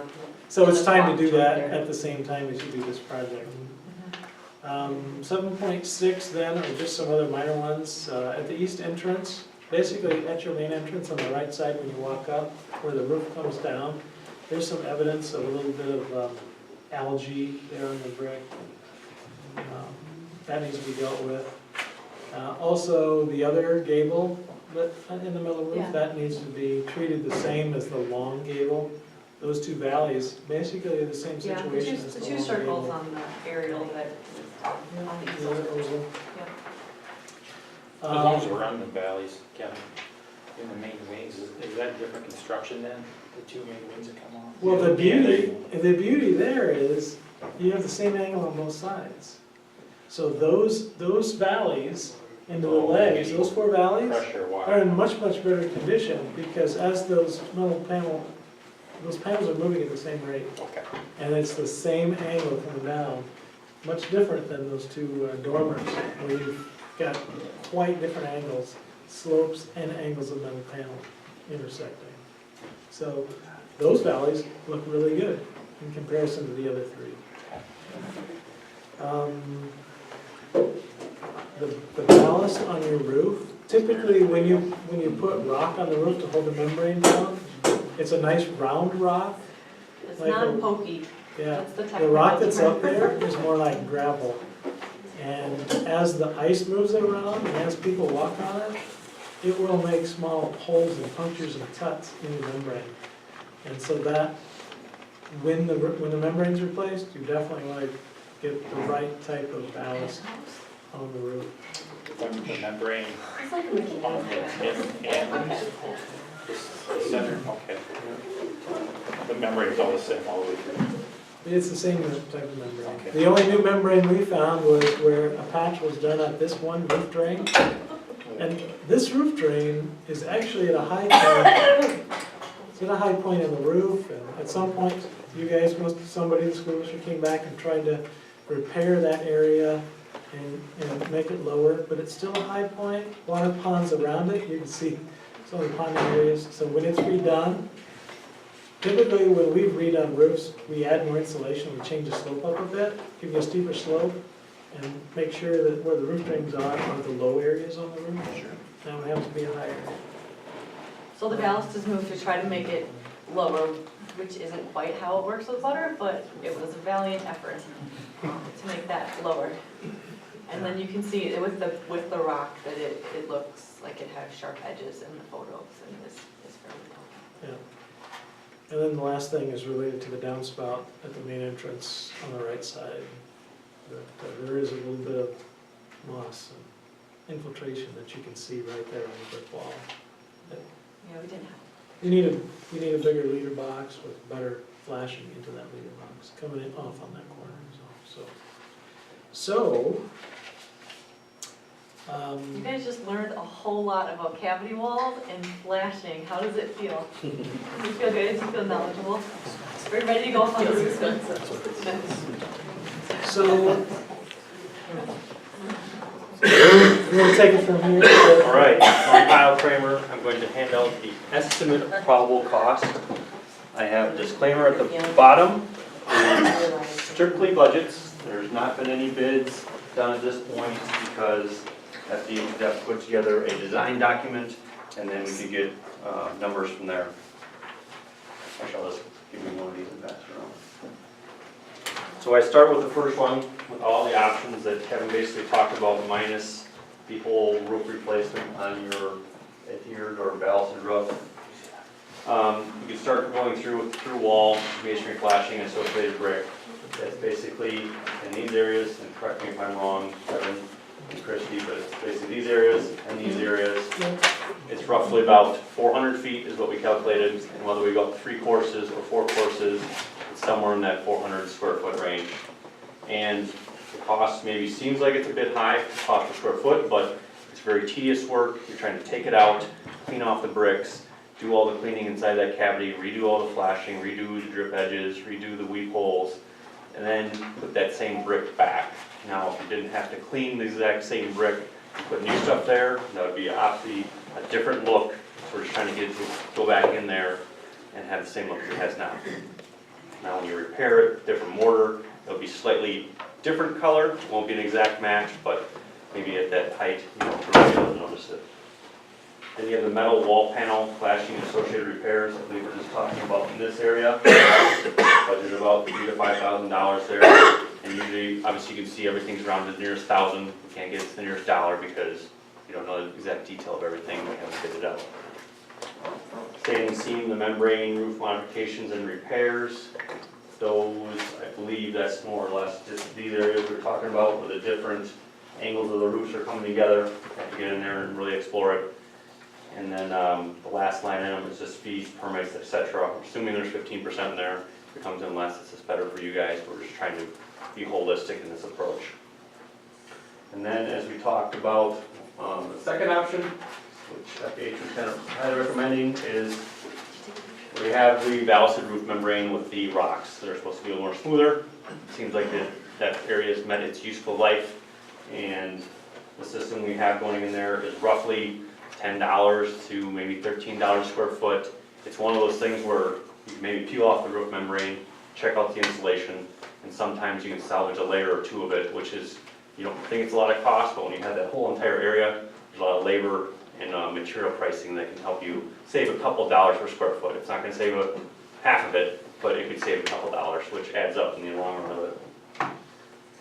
The clarifications at the bottom, like I said before, this is strictly budgets. We haven't went to contractor XYZ for the roofing and the metal, all that other stuff to get their pricing for it. And the final cost will be based off a design document from FEH. We're assuming that the construction cost would happen during summer of 2018 because we don't want to be doing this in the winter. There's not a lot of warranties for some of the roofing membranes going down in the winter and it costs more money. And we want to be away from your staff, not be disrupted to the school, and stay away from the students as well.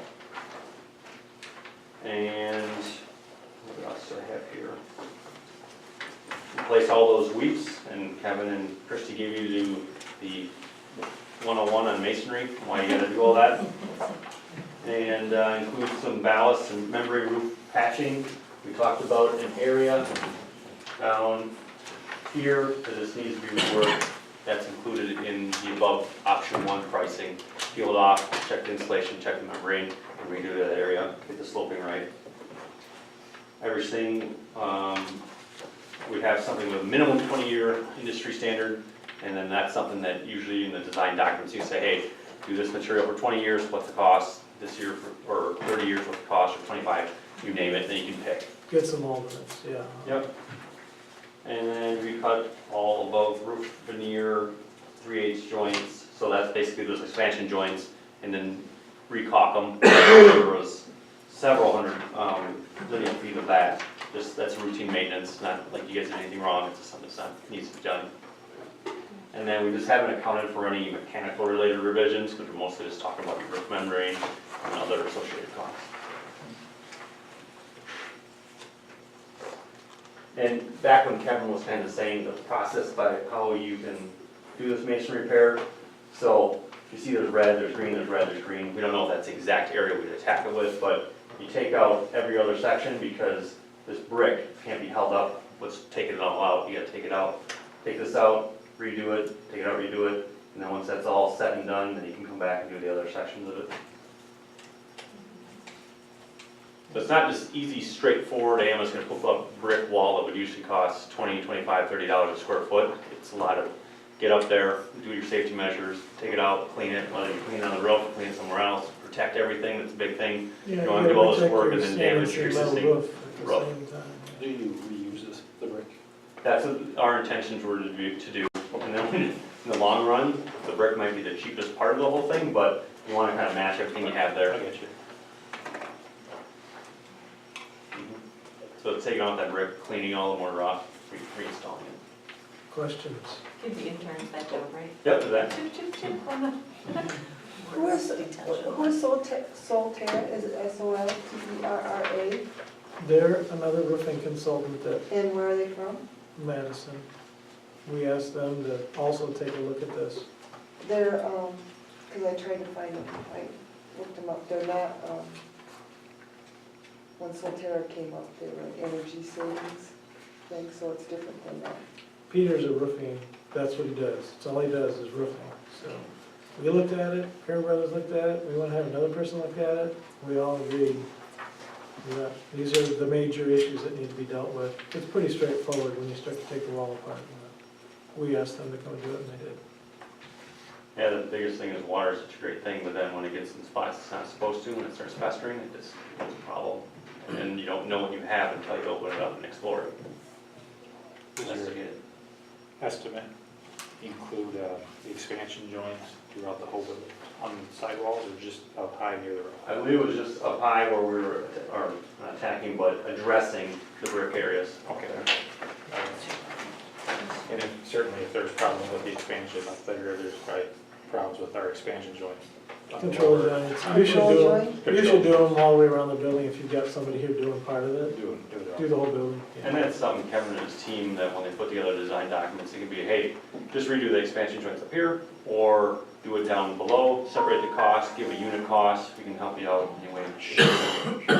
There were a few joints that were too small, so there were a few that would need to be saw cut wider. Okay. Because they had, you could tell that the brick had moved, and so instead of the typical joint width, there were, you know, like a 1/16, and the sealant had all shrunk. So there were some critical points like that we would want to address as well. Certainly on the ballasted roof in the center part of the building, I mean, you don't have to be an expert to see that there's problems with that membrane up there. On top of the gym, apparently there is no leaking yet up there. Could or would you advise us to get another 5 years out of that, the gym, or? You got a 20-year roof there. How old is it? 20 years.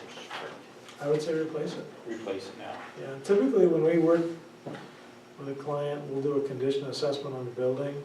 We identify everything that needs to be done so that you can do smart budgeting and plan for when you're gonna do those. And if you have a 20-year roof, you need to plan that in 20 years from now, you need money to replace that roof. All right. And I would say it should be replaced now. In passage. Your insulation's gonna be drier if you replace it now. If you wait a couple years, now you gotta replace all the insulation. You just doubled your money. Wouldn't you say too, Kevin, obviously you have a ballasted roof system, that's one system. We can always analyze doing foliage here, it may cost you more, but sometimes without the rocks and everything there, it's a more warranty system. It's always something you can always weigh out, hey, I'm gonna pay $8 a square foot, or I'm gonna pay $9 a square foot, or $10 a square foot for different systems. Sure. A ballasted roof is less common. We typically don't do a ballasted roof as often. We can still do it, but it's typically we do an adhered or mechanically fastened roof membrane.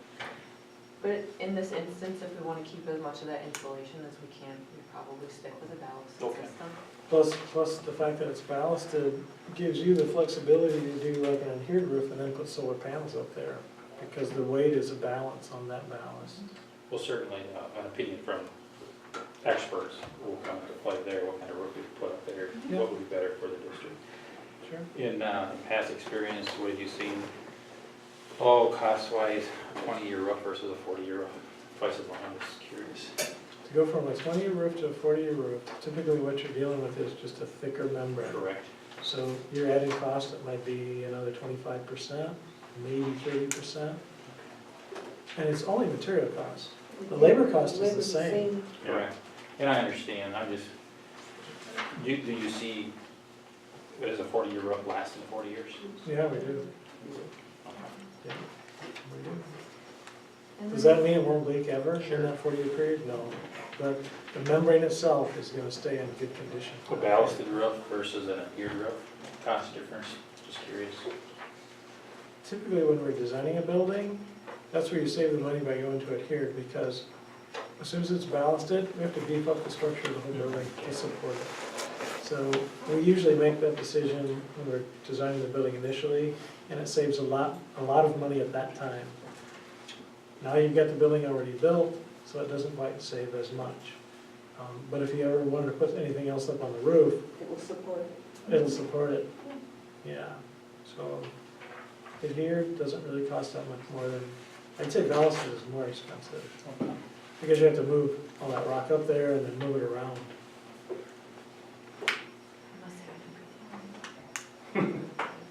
Yeah. The standing seam membrane where we have the issues with the mildew, this assumes some insulation replacement, Yeah, but not a major issue, right, obviously. we're not gonna take off the whole hip and valley, whatever you call that, but some of it Some of will be replaced. This summer. Talking about the standing seam, metal part there. We get 20 years to get out of that, in your opinion? The metal panels themselves? Yeah. Yes. Yep. Yep. The worst thing about the metal roofs are valleys. If you had just one long building that was a gable roof, perfect. Single slope, even better. As soon as you start putting valleys on it, little dormers, that's what creates the issues. And what have you seen roughly, obviously, inflation-wise, materials, year to year? Or It's year to so hard, 5 years? it's so hard to tell, but if you budgeted at least 2 to 3, maybe 4%, once you get up to 3 or 4%, you're being more conservative, but somewhere in there. It's gotta be at least 2 or 3. For building construction, we use 3% a year. Some materials go up more than others, so Yep. steel might go up, or copper might go up 10% one year. But overall, building average is about 3. What about like the membrane? Membrane, I don't see too much fluctuation in that with the roofing subcontractors. Okay. So in 20 years, that may cost. I would a think if similar you amount. stuck to that 2 to 3, maybe 4-year inflation rate, it should be fine. I definitely don't think it's gonna be 1, and I don't think it's gonna be 5 a year. Yeah, it's on the lower end of that, it's probably in the 2%. Mhm. But there's a lot of other membranes, it's not just the rubber EPDM, there's PVC, TPO. Maybe some space age, fancy solar membrane of some business in 20 years that'll be all the rage, and then you'll want to switch to that. Yeah. So shall we move on to the elementary entrance height? We got a loaded agenda yet tonight. Yep. As far as the entrance is concerned, it sounded like you didn't get any bids, is our understanding. So we redid that bid document and extended the deadline of construction all the way out to the summer so that you could reissue it to those folks. It sounded like what you heard was that the deadline was just too quick for the folks that had the documents to provide a bid. So bids are due the first week of January now, so that you'll have the bids for review at the, I guess, the first board meeting of the year. And then we are requesting completion by the end of July for the secure We're entrance. giving them the whole summer to do the work. Yep. So- And as far as, I talked with Roger, who said he was gonna pass it along. And we will do the same on our end to a few contractors, so. And the condition assessment, that's already been started? Yeah, I was on site last Thursday and took 300 plus pictures, got to see the students in action, and had a really nice conversation with Matt about the project and have a good idea of what my write-up is going to be. So now I just have to compile it. All right. Dust collector installation, I mean, I hear we have some. I don't have any updates on that. Okay. I know It's it in was progress. almost done. Good chunk of it today. Mitch, you probably get to see it more closely than anybody. Can you give us any, did you talk to any, I did not talk to any contractors, were you able to? They're shooting for complete install by end of Wednesday or early morning Thursday. There was a couple of additional pieces. Originally, they'd said there was one motor that needed power, and now on site, they say they need power for 3 motors, and then there's a need to have a compressed air line run out for a filter cleaning system within there. But they should be, they're shooting for the end of the workday Wednesday, otherwise they'll be back first thing Thursday morning to complete This it. week? This week. Oh, this It's week. in progress right now. Oh, sorry. So we'll probably be back after Thanksgiving and do kind of an installation inspection on it, and then write the first report. So will those things be additional costs then that we weren't necessarily anticipating, the running another line of The air compression line will be, that was not something we were aware of that needed to be done. I don't know about the other item. I know they had to run power. I don't know if there will be an additional cost for the 2 other motors that require, or if it can all be run off the same line. That I don't know.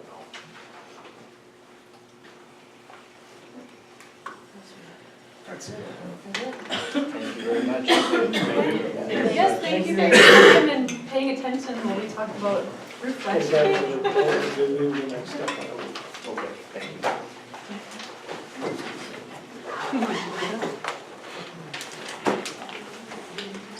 Can I suggest, I'll keep these here. if you're okay, that'd be fantastic.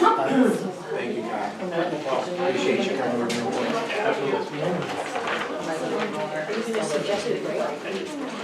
Yeah, we'll do that. We'll take a little break. You wanna take a break?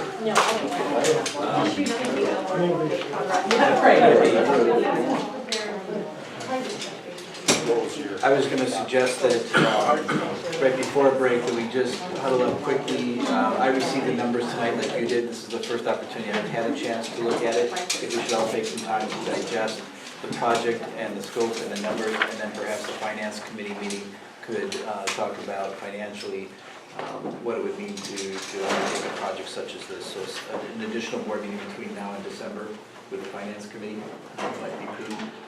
Also could be, I don't know if our operations committee is now part of finance, I believe. Separate. They're separate. Separate, so we'll just They combine could be a joint it. meeting though, Yeah. and it may be Yeah. right after the policy committee meeting. Operations and finance are who? Thank you. Thank you. Safe travels. They're separate. But they should be. Is it not at the bottom right there, or is that an old one underneath the picture? 16, 17, is that now? Okay. No. No, we are in No, 17. No, Okay, we'll follow up with the finance operations committee, do a joint meeting between now and the next meeting. It makes us.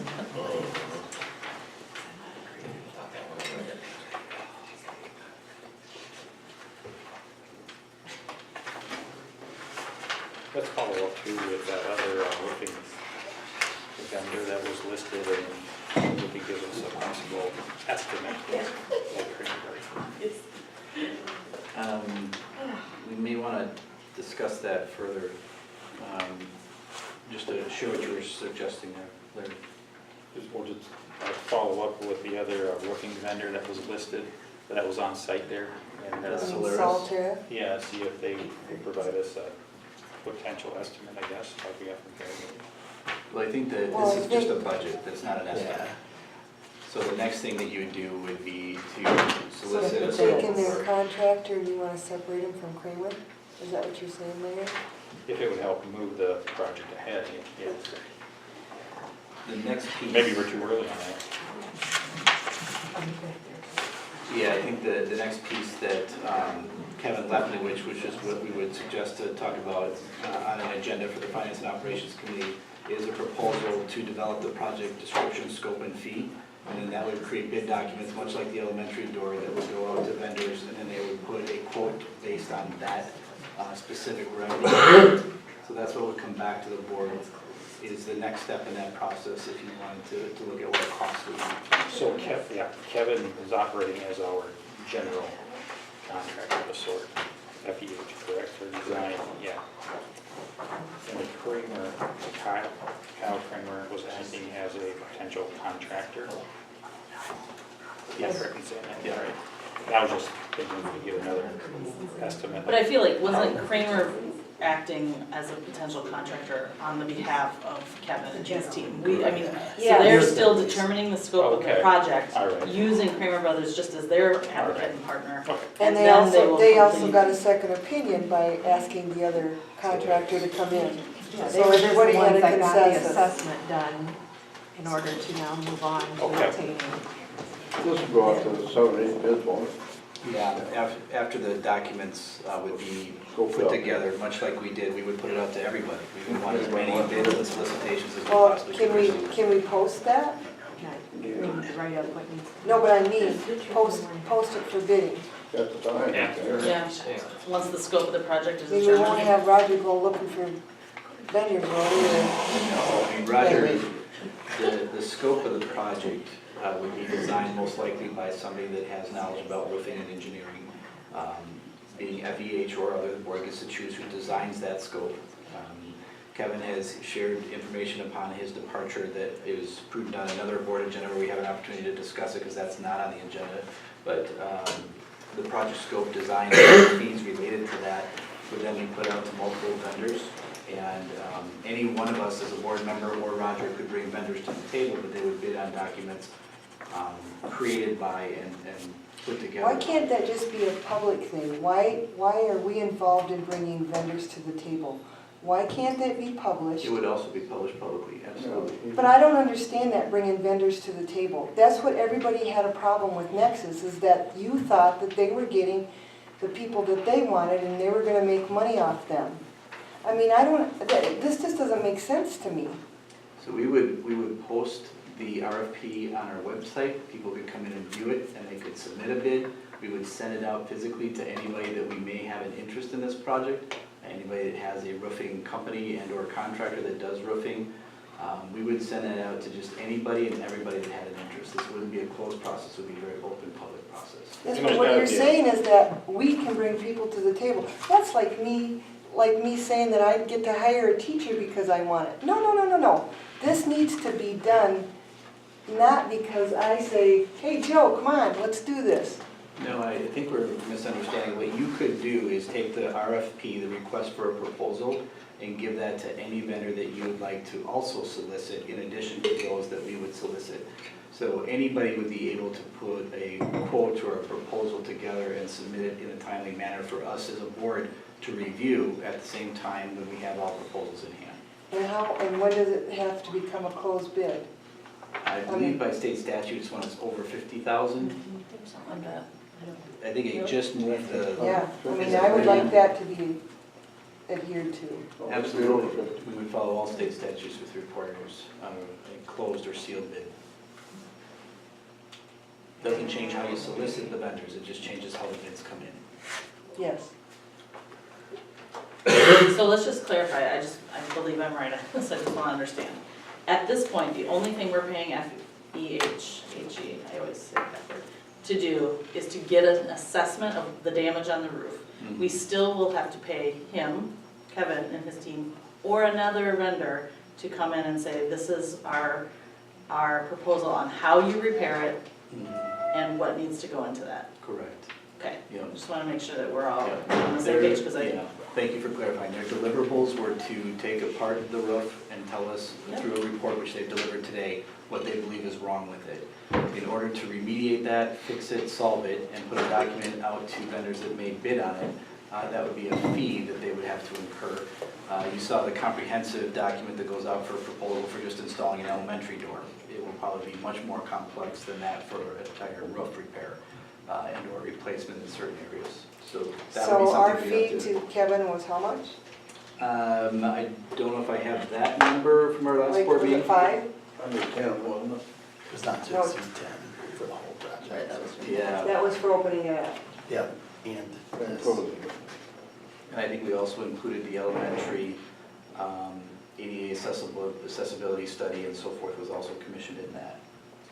We're up to about 13, Yeah, I think it was 15. gonna be more than 10 Would be in with our that board study, minutes. right? Yeah. That was separate. Yeah, That was Yes. separate. Yeah, I think it was like gonna be. it would be in our board minutes from our last Yeah. meeting. That was separate. And can I just wanna see if I'm still on track.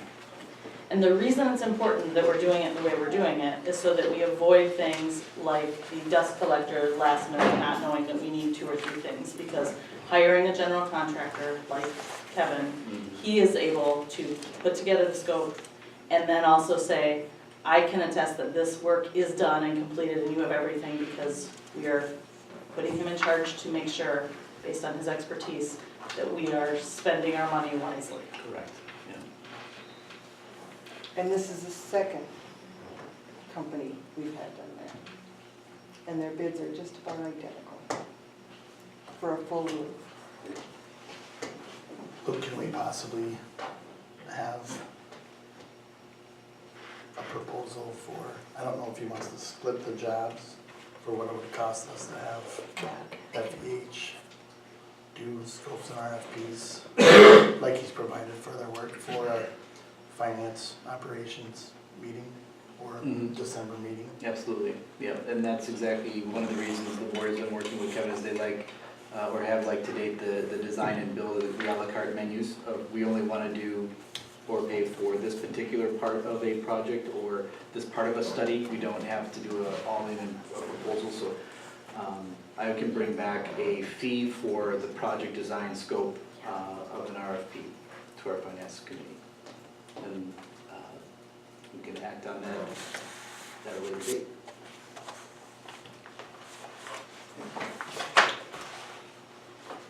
Any other questions?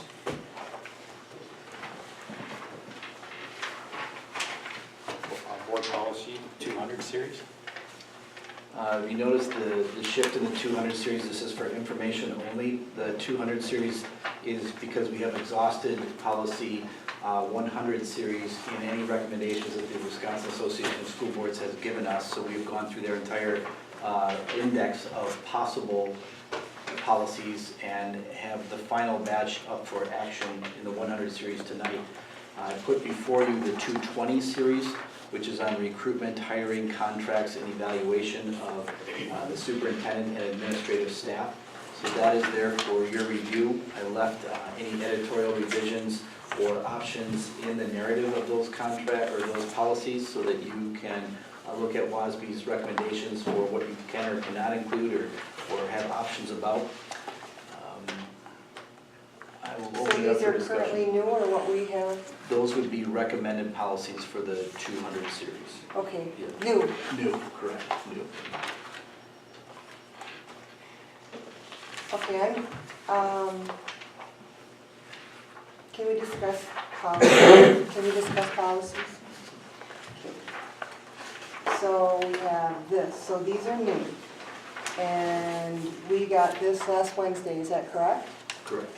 Okay, so, did the policy committee go through these first and look at these? They did not, no. Okay, so, I think, for me personally, for me to examine this, I would have had 3 days to go through this. So I would have gone through the sample policy, I would look at the state statutes, and then I would compare them to other schools to see if they had anything like that for language. So,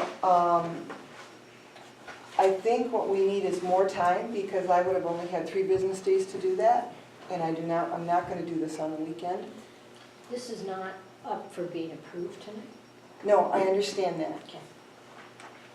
But the pre-work also is not being done by the policy committee, so we can, so I'm going to hone in on this a little bit more.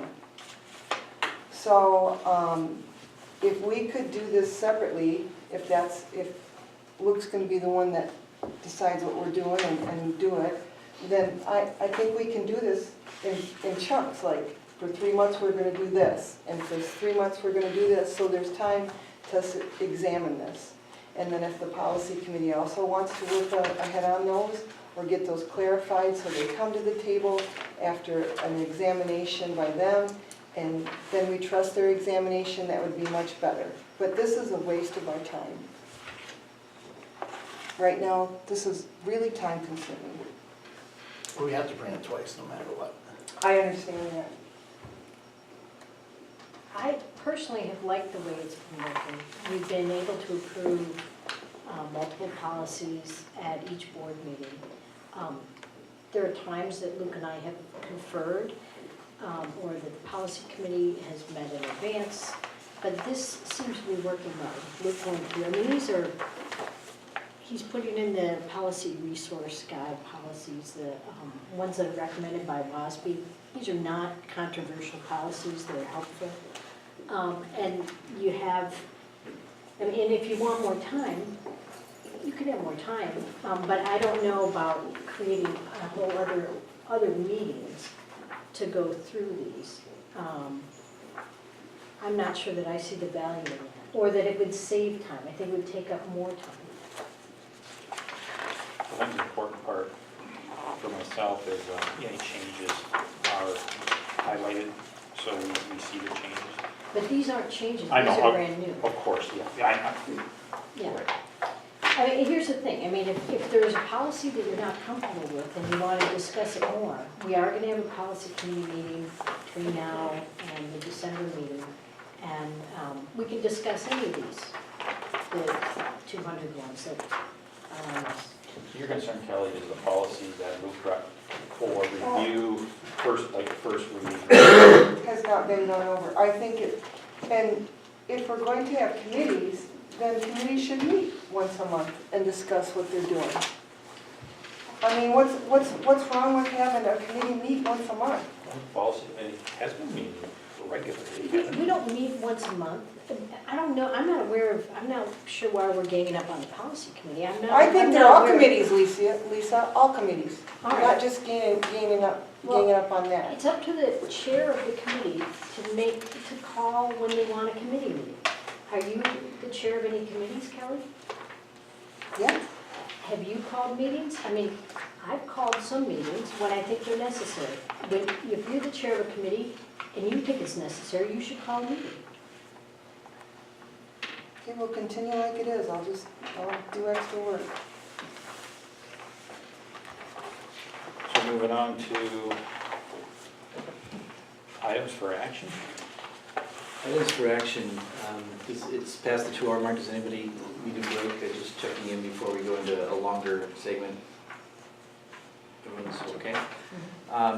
Joel, while I'm working through the action plan, would you pull up just our committee list? I'd just like to recognize them publicly at the end of this, people that have been involved to date.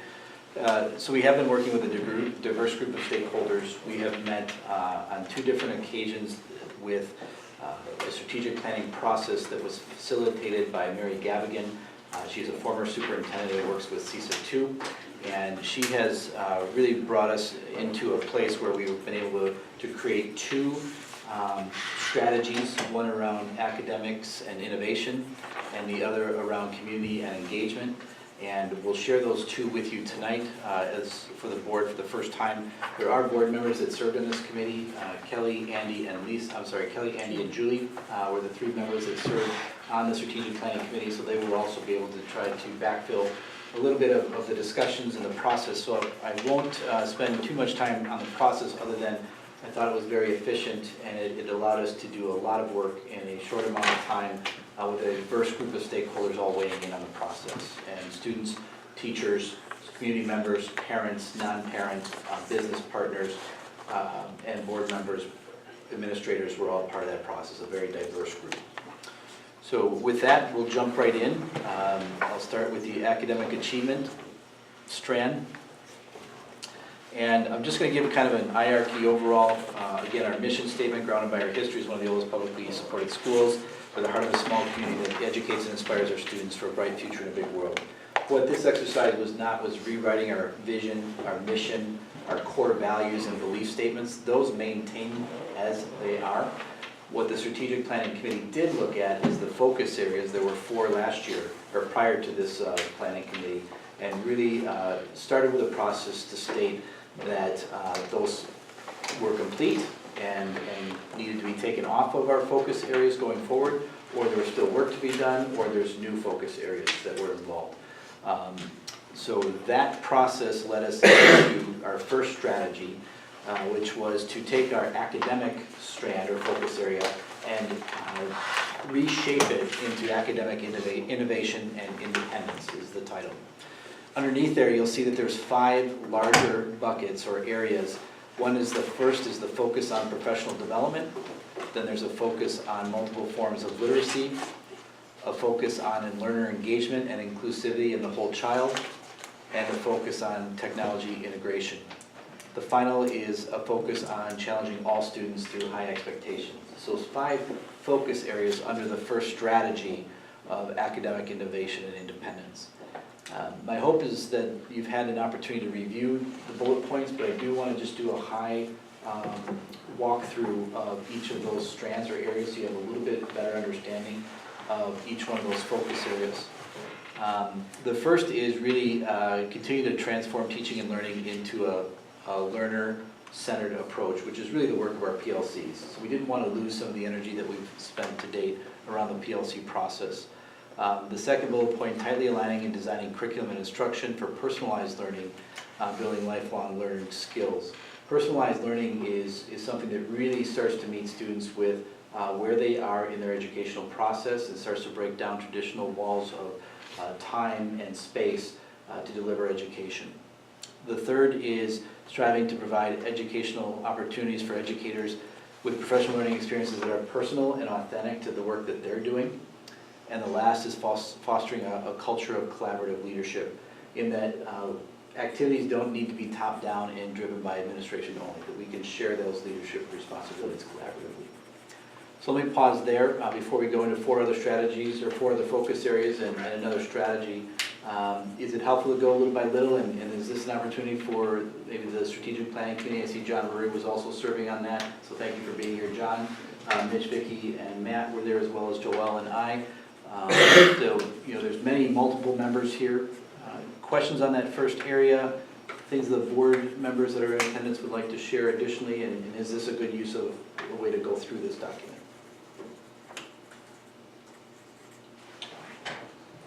Personally, I think with our agenda, Luke, I don't think we're gonna give it the importance that it needs tonight. Okay. Is there anything time sensitive on the strategic plan? We don't start writing action plans and developing SMART goals and assigning responsibility and start to actually push this plan forward until the board's approved it finally. So we're going to wait for your approval, and then we will re-huddle up as an administrative team to start to write. Let's do this December. I just get a sense, and I don't I want do to too. just I do approve it, too. just say, we have. Yeah, I Okay. think December's good. Is that okay with the board? It's fine, let's put it early on the agenda then. There you go, that'll help. I appreciate you saying it, because in my opinion, this is the most important thing that the board should be doing, so yes, I agree, 100%. I'm going to take that in the form of a formal motion to table.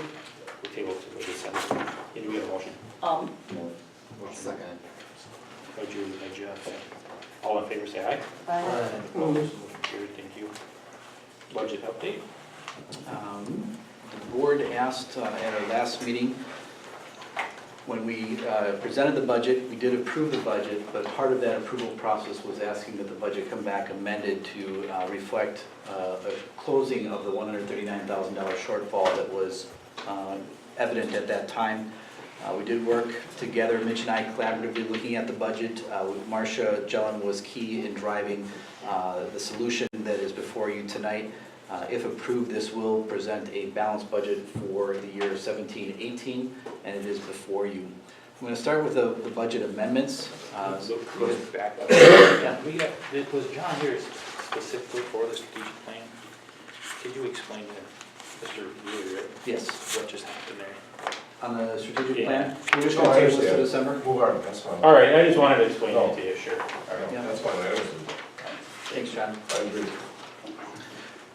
So the recommendations to amend the 17-18 budget from what was already approved, this is just a budget amendment that moves organizationally some funding around. The first thing you'll notice is that there is some savings that we've moved around from the elementary salary, social security, and health insurance. We anticipate some unexpected savings in the future in these areas, and it's an area that I think we can reduce the budget in each one of those areas. And How, it's a matter that would probably go into a closed session for.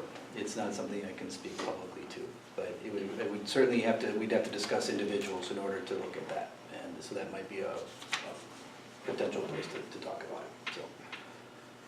Not trying to, I'm not in a place to share information that I'm not aware of at this time, so that's the best I can share. But we do believe and have some confidence that there is some reductions that we can see in elementary salary. I know it's inquisitive, but that's the best I can share at this time. So let's move that to closed session so we can have that conversation. There is some savings in the elementary PE salary position.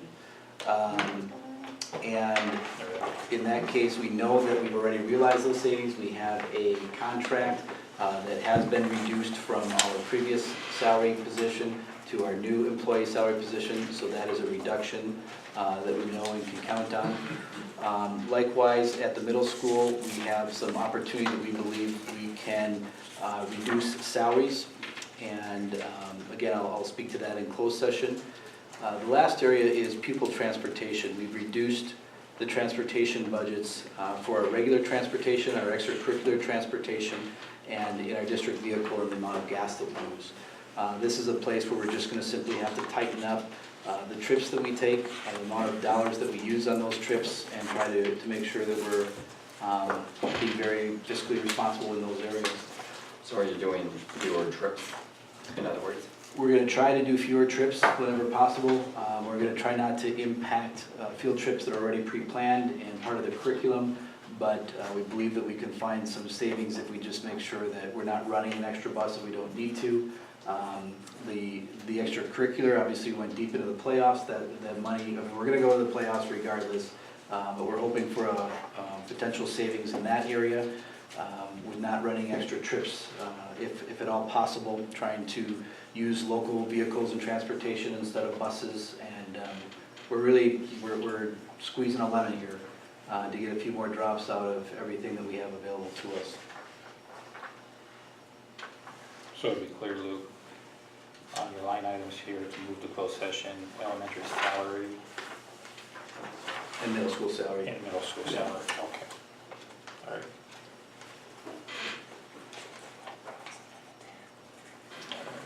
Coming out of closed session, then I would just share the budget comparison that shows that the budget would be balanced with that reduction of $139,000. We would have then a zero surplus deficit. That's the reduction that the board was looking for, and with those budget amendments in place, we would have a balanced budget. And your reductions will not affect the student learning? We believe that because they're coming out of areas that don't directly impact classroom instruction, it was the best opportunity we had to find the savings, recognizing that in November, many of those budgets have already been expensed, so you can't recapture dollars from those locations. So this is the best opportunity we have at this time. All right. We will defer action on the budget until after closed session. Okay.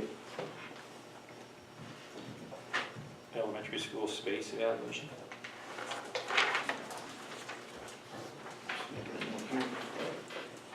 As we look at the elementary space allocation, really this was something that was discussed briefly at our last meeting. I had a chance to just kind of look out ahead a little bit at some of our statistics on And I will pull this up, I think I'm gonna lose that report, but we'll see. It did log me out, so just a moment here, I'll just pull this report up. But basically, it starts with our enrollment at the elementary. It comes in, and then pull off Alma, and go down. This is again our Forecast 5 product. It allows us to have some insights, and we're gonna highlight Mineral Point's enrollment over time, and we are going to take off all of the buildings except for the elementary and bring that back in for discussion. And what you see is our enrollment at the elementary going all the way back in time from 2007 up to 2017, spanning back a decade's worth of time. And as we look at our enrollment trends, I'll just quickly highlight the blue line is our economically disadvantaged population. It has been growing. We used to be sub 20% or around 20%. We've been as high as 30%. We're kind of hovering in that upper 20s right now. This is the non-economically disadvantaged, so obviously those numbers are coming down. Likewise, as we grow in our economically disadvantaged, our non-economically disadvantaged kids come down. What we see back in 2007, if we highlight over that bar, our population at our elementary building was 353. If we go out to 2012, we were at 358. If we move out to 2017, we are still at 358. It has some fluctuations, some highs and lows overall. 375 is our highest population over the past decade. But the point being here in this particular snapshot and scenario is that our enrollment at the elementary stayed relatively flat. We have had some challenges in finding spaces since I've arrived here in certain pockets. And as we continue to look at then the next piece, which is how the classroom has changed in just a decade. We certainly have infused computers and laptops, iPads, Chromebooks into the classroom, which creates collaboration centers. We've looked at more flexible spacings and trying to create more collaboration and teamwork than we do just in our rows desk work and seat work. And that's really a reflection of the change in schools when we used to have the factory model. We prepared kids in rows to go and work in the factory back when this building was built in the 50s and 60s to a place where we're trying to prepare kids for a robust and rigorous environment where there's a lot of technology and creativity and innovation and maker spaces and some of these things we've talked about. So the classroom has just shifted, and that shift has caused us to relook at spaces differently, and classes that were built back in the day would be considered inadequately sized for classrooms today. Coupled with an enrollment that really isn't dropping or increasing, but it's just been pretty stable, I consider that to be something that will continue to be in the foreseeable future.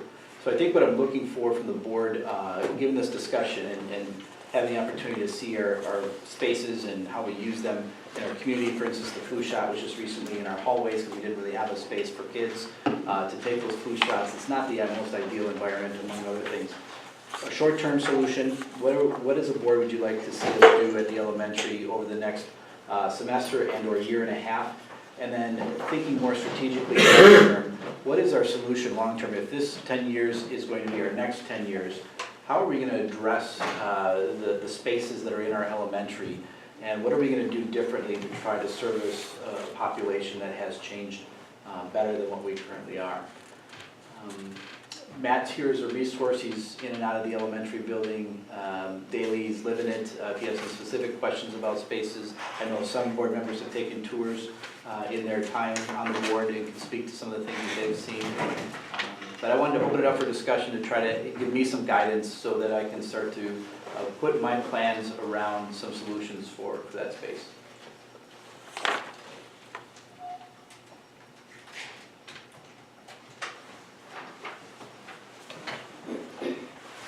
Lead off the discussion, Matt. What's your typical day look like as far as space in the elementary school? What you see, what I want to do, I guess, your first week on the job. With the younger kids, space is okay, it's just smaller bodies, and you can maneuver. I would say our third kindergarten room is pretty tight with Katie. She's doing good stuff, but it's a lot of bodies in a smaller space. Where you see the lack of space to actually work and learn is upstairs with your fourth and fifth graders, especially your fifth. Got a lot of hot bodies coming in from Phi Ed, and enclosed space, lack of good air quality. I would say just airflow, I guess, and I have a slide deck here. I can show you some ways we've been creative in trying to make the best use of that space. For example, starting to get rid of some of the old desks and using more collaborative tables. So this is it. And Luke, I sent you a link. I just threw in a few more pictures if you wanted to check your email. Sure. Otherwise, I can bring it up online. No, that's fine. That's right there. You want me to come up here? Sure. So if you go to X on the top right there.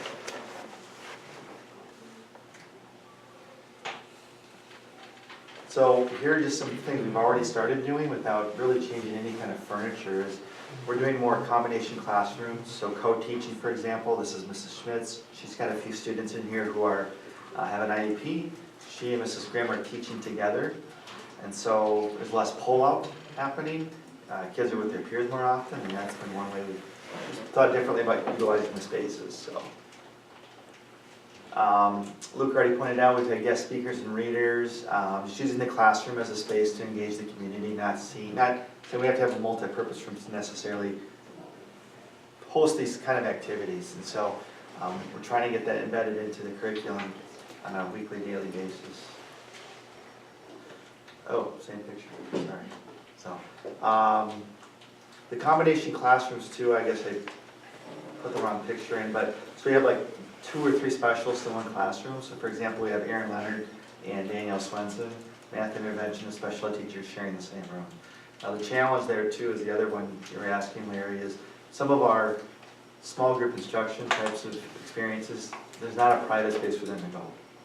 And that's something that we've had requests from before. Currently for our conference room is being used by our specialists with the sight impaired, hearing impaired. They use that quite a bit, which is really designed for like parent meetings, social service visits, and that's being used 3 times a week, hour and a half a day for that. They're finding any space they can, but so those are the 2 big issues: is bodies to classroom size, and then small group and intervention instruction that just didn't exist when the building was built. You didn't have special education, you didn't have RTI, and now you do. So if you go back to the slides though, Luke. Do you want to go back to here? Yep. So anyway, just to review, those are our 2 plans. And so this is our first way we're trying to start addressing those within the means we already have in the building. So I have a sheet, and I'll give it out to you later, but I know it's late, and I'm just going to keep it as simple as I can. We've spoke with one curriculum person who talks about antiquated pedagogy, what you might experience in college or high school, where you're getting a lecture and you're sitting and getting kind of like this. So. And that really has kind of gone by the wayside. Then you're getting to what's maybe more modern days classical pedagogy. So, Socratic seminars, for example, where you got kids around in a circle and the teacher's facilitating question and answer. So now you're getting it more peer-to-peer versus just teacher delivering instruction. So those are the things we want to keep, and I think we're doing a lot of those things already. What we're trying to go to, again, this isn't me, this is Heidi Hayes-Jacobs, who we spoke to last week, we're speaking to this week about the plan, but contemporary pedagogy. So it looks maybe like a cafe, or what you see in more modern business areas. Lots of individual seating, different lighting structures. Science is showing that these kinds of setups are actually more conducive for learning, and it's also space smart. You got those big clunky desks. You can't have those kinds of collaborations without, how it is, you're scraping the floor to try to turn them, and they're just not real space efficient. So that's what we're aiming for, just to kind of give you an idea. When you hear 21st century learning or personalized learning, doesn't mean you've got iPads in every kid's hand, it just means you're thinking differently about the skills and knowledge you're trying to impart on your kids. If you want to go to the next one. Sure, great. So where do you go? This is the picture I took in our school. The student is using an iPad to document his art. It's an app called Seesaw, and then they post it online, the kids do, and then the parent can see it on their phone. They can record their voice, get context. It's interesting that this kid needs a private spot, he's sitting on the floor in the hallway, where there's tables right next to him. So where do you go? So we're trying to utilize, through our proposal here, different furniture arrangements to make this happen. So, first thing we're looking at is hallway, we're really looking at here is hallway furniture. So these are 2 kids practicing their Google Hangouts, where they're doing video chats with the students in Wales. So they're using the storage containers to do that. Obviously, we don't have band anymore, which is what the storage units were for. There's really no place to like sit and collaborate or talk to each other, but that's what they're using it for. So what we're proposing to purchase, go to the next one, is more flexible seating in the hallway and more curved tables where kids can put their knees under there, they can talk to each other, you can bring this furniture out, you can make it into group work. So you got both sides now. It's on wheels, easy for the custodians to clean with, and it just looks nicer. Just in the research we've been doing about why this is necessary for some standing opportunities. 9 hours a day, not in our school, but maybe it is, but the average time that a typical kid spends sitting today, in today's world, and that includes video games at home, whatever. So, and sitting is the new smoking is what I'm hearing, so we want to promote more movement with kids while they're learning. This is another picture. A student wanted a private space, walked by all the tables in the hallway, and went and found this soup label container to document her work with the iPad, and they shared with parents. I just found it interesting that she would pick something because she wanted to stand and she wanted something private. So what we're looking at is tables like this where they can pull apart. So those diamonds can be pulled apart into 3s and they can move them somewhere. And then the chairs are much more flexible. The chairs we have right now are very hard, they're porcelain or something like that. These allow the kid to move without rocking all the way back in their chair, and you know how that goes, and they slip and fall. These actually allow for kids to move, it's flexible seating. But these can come together for collaboration, or they can be pulled apart for if you want to do something private. So, this was a comment from a student. This was in this will be one of our more, I would say, transitional, kind of getting there to a classroom. This is in Lori Heimsoth's room, but one student who tried flexible seating, this was their direct comment, I feel like I can breathe better. Again, with the more flexible seating. So again, hallway furniture, this is a student doing some reflection with an iPad, like sitting in the lockers. If you go back, Luke, real quick.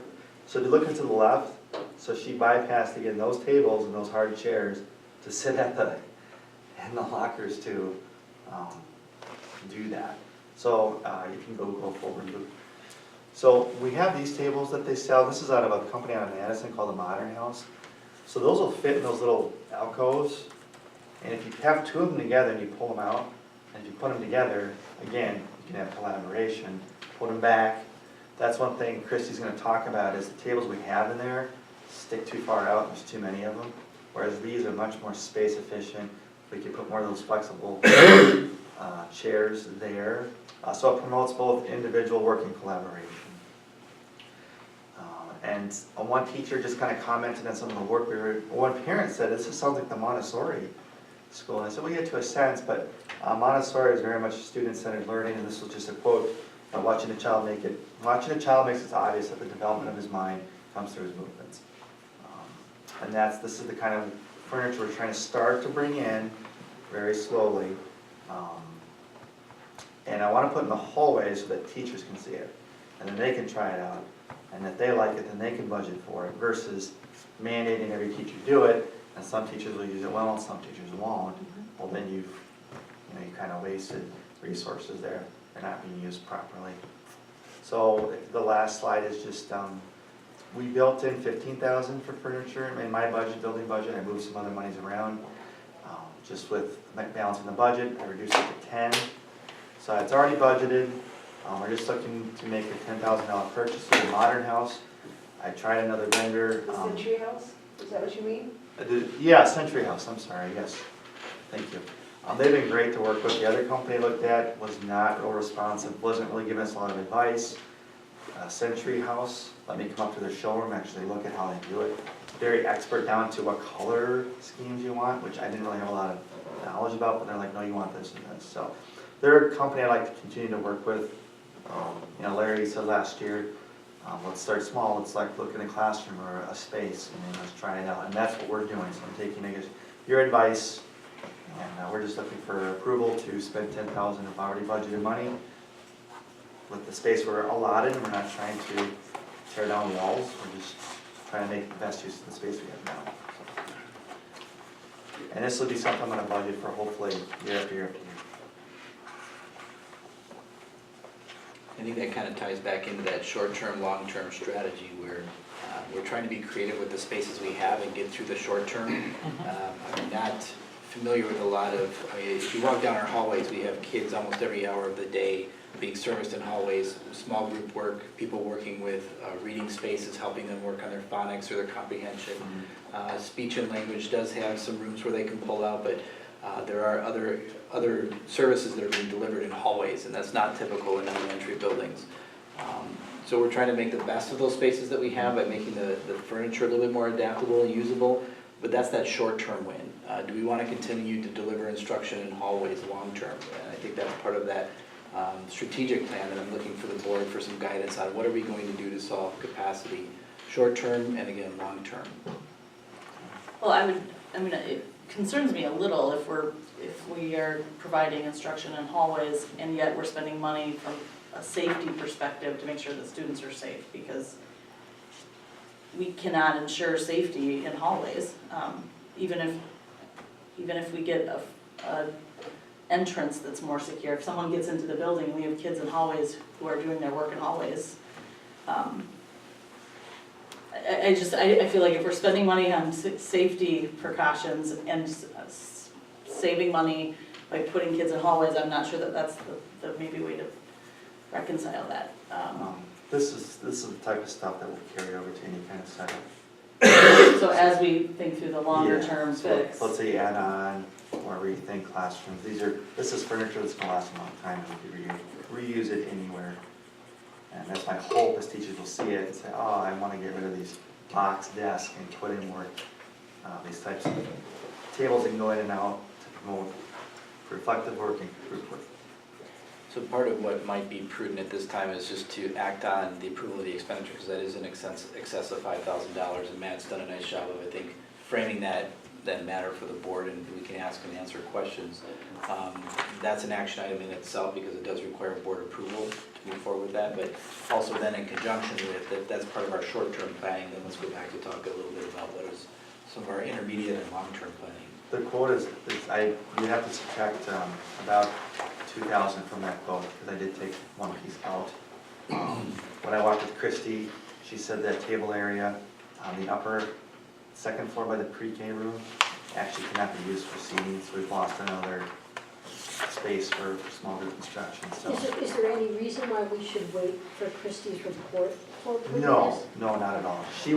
I actually explained all of the things, what I just showed you now. I explained to her, I shared the presentation with her, and she's thumbs up. So. Okay, I move that we approve these expenditures. I'll second it.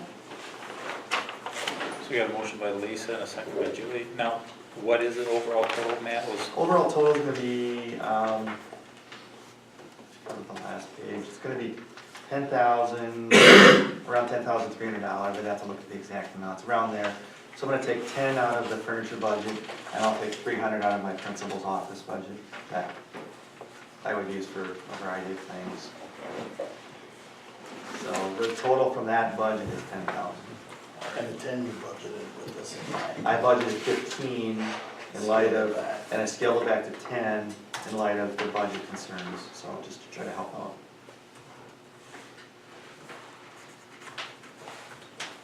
Any other discussion? Roll call, Angie. Haig, Yes. Stevenson, Yes. Basting, Yes. Bush, Yes. Dolphin, Yes. Gunlaw, Yes. Stefas. Yes. The far as the long-range plans, I think it would be a good idea for some arrangement to be made for the school board, for all the members to go to the elementary school during the day. I know it's hard for, folks that are working. But to actually see the kids in the classrooms and to get a better understanding of the situation. I mean, some classes are ample, they're very big, down in, for the first and second graders. Kindergarten's very good. Yeah, very nice. But when you get upstairs, they definitely could use more space. So Lisa and I walked around there last week, and I didn't try to sell her anything, I just said, here's what it is, and these are the benefits of a building like this, there's a lot of positives, and here's some of the challenges, and I just try to be objective, but yeah, I would agree with Lisa. Seeing the kids, that's what Christy did too, is she saw the kids using it, and that was, it's not what Nexus did, they came at 9, but the usage was important. Yeah, the one room with the, there's one, what used to be a classroom, and now it's got 4 or 5 different special education teachers in there. That looks like they're making it work, but it is not optimal, for sure. And Mrs. Diefenbach is working with kids in what used to be part of the library. So, if you haven't been there in a while, it looks different. A lot of creative use of space, I mean, it's pretty impressive. Kids are learning. Yeah. And that's what Christy will tell you, because the conditions are pretty good, and that's thanks to our custodial staff, buildings and grounds, it's the space utilization that she'll likely talk about, it's a challenge. What is your timeline for the furniture? Well, it's approved now, so I'm gonna create a purchase order, go through Century House, and I think it takes, once I put the order in, it takes, I said 4 to 5 weeks to get it delivered. Do you think it would be more beneficial for us to see it before or after that's in place?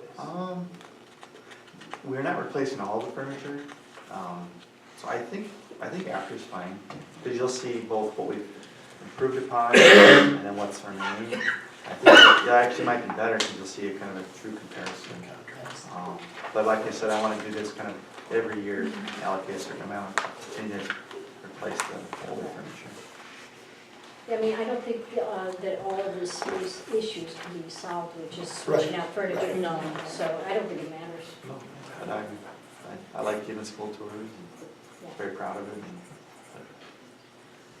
So the long-term discussion, is talking about the strategic plan and this longer-term, needs from a space perspective. Connected or not? I mean, you probably can make connections between what we want to be doing. So, that's a great question. So when I walk families through and had more open enrollments, personally for me, when I want them coming in and seeing the school, I want them to see just a great environment, they want to be there. And so this, to me, is not just a utilization, but also a selling point. There are more spaces there I think we can better utilize, like that little space that that girl was using on the soup can box. I talked to Chrissy, and she said you can get it out of code. I said, gosh, wouldn't it be great to have like a seating area there with like a shelf and a lamp and a charging station and some books for family to sit while they wait and do registration papers. Right now they sit on plastic chairs and signing on I just want to make it a really welcoming environment and just make it a community space, which I think, when you think about 21st century learning, that's what schools are becoming. Not just a school for the kids, but a place for everyone.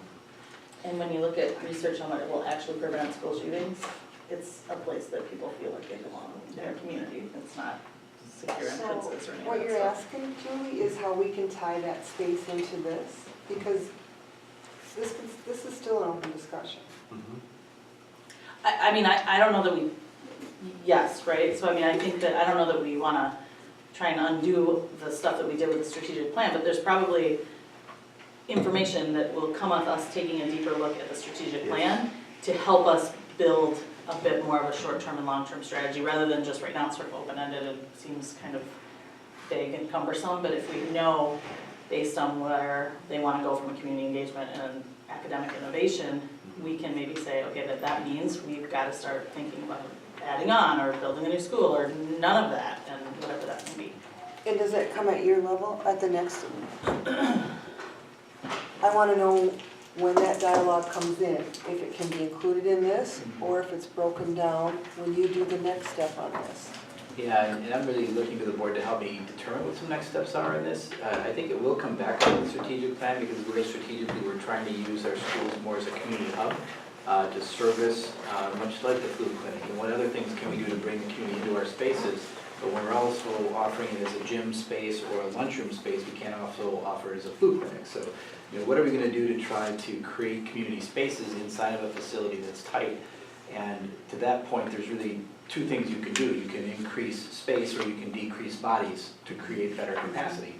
And if we're gonna decrease bodies, for example, that's really decisions that need to be started to have discussions now in November and December with a plan laid out in January and February for approval if we're gonna start moving spaces around, because that's a lot of thinking that needs to happen and involvement with staff and parents and students.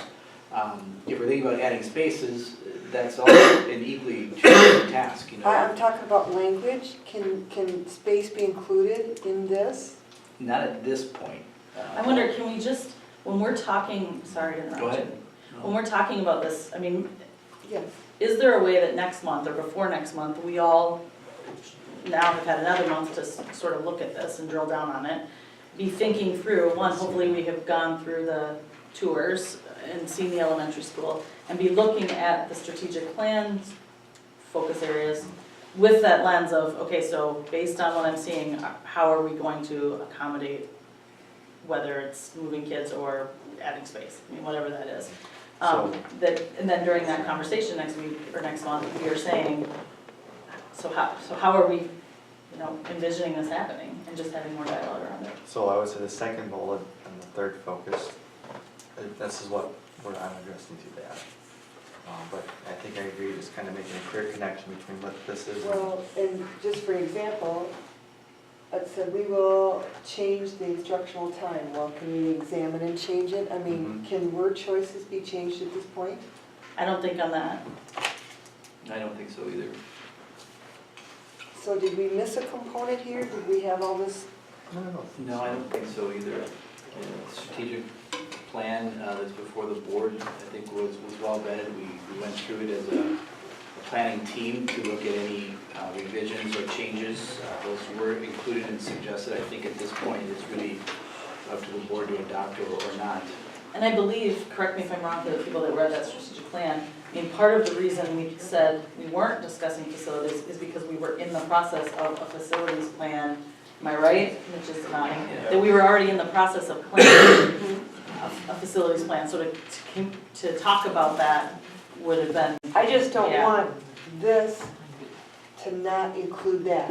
Yeah, no, I agree, they're directly related. Yeah, so, I mean, Mary had stated that. I don't want that to be, well, it isn't in our strategic plan, I want that to be able to be a focus and if what Matt wants to do, or if space is gonna be an issue, that's addressed.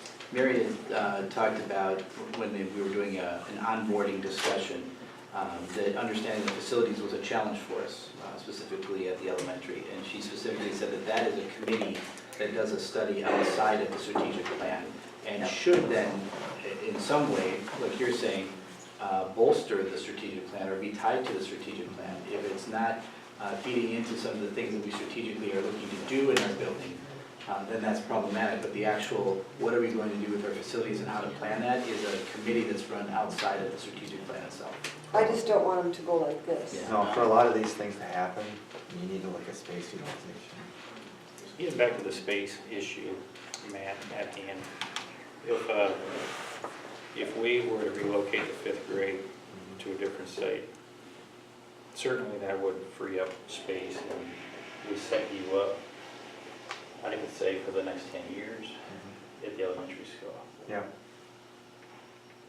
I would agree. You'd have 3 extra classrooms and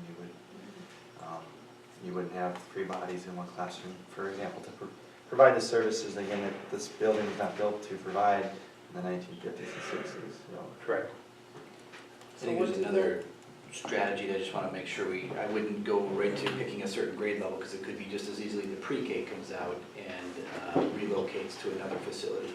So there's lots of options. I think the more the strategic thought here at the board level is reduce bodies or increase space. And then let's do a real study about what makes most sense. Let's get community input and understanding on the process and give back a recommendation to the board about how that best works. Can we understand, if we were to go with the reduced bodies option, or just to better understand that as an option, where would, I mean, is the room here and where would the room be?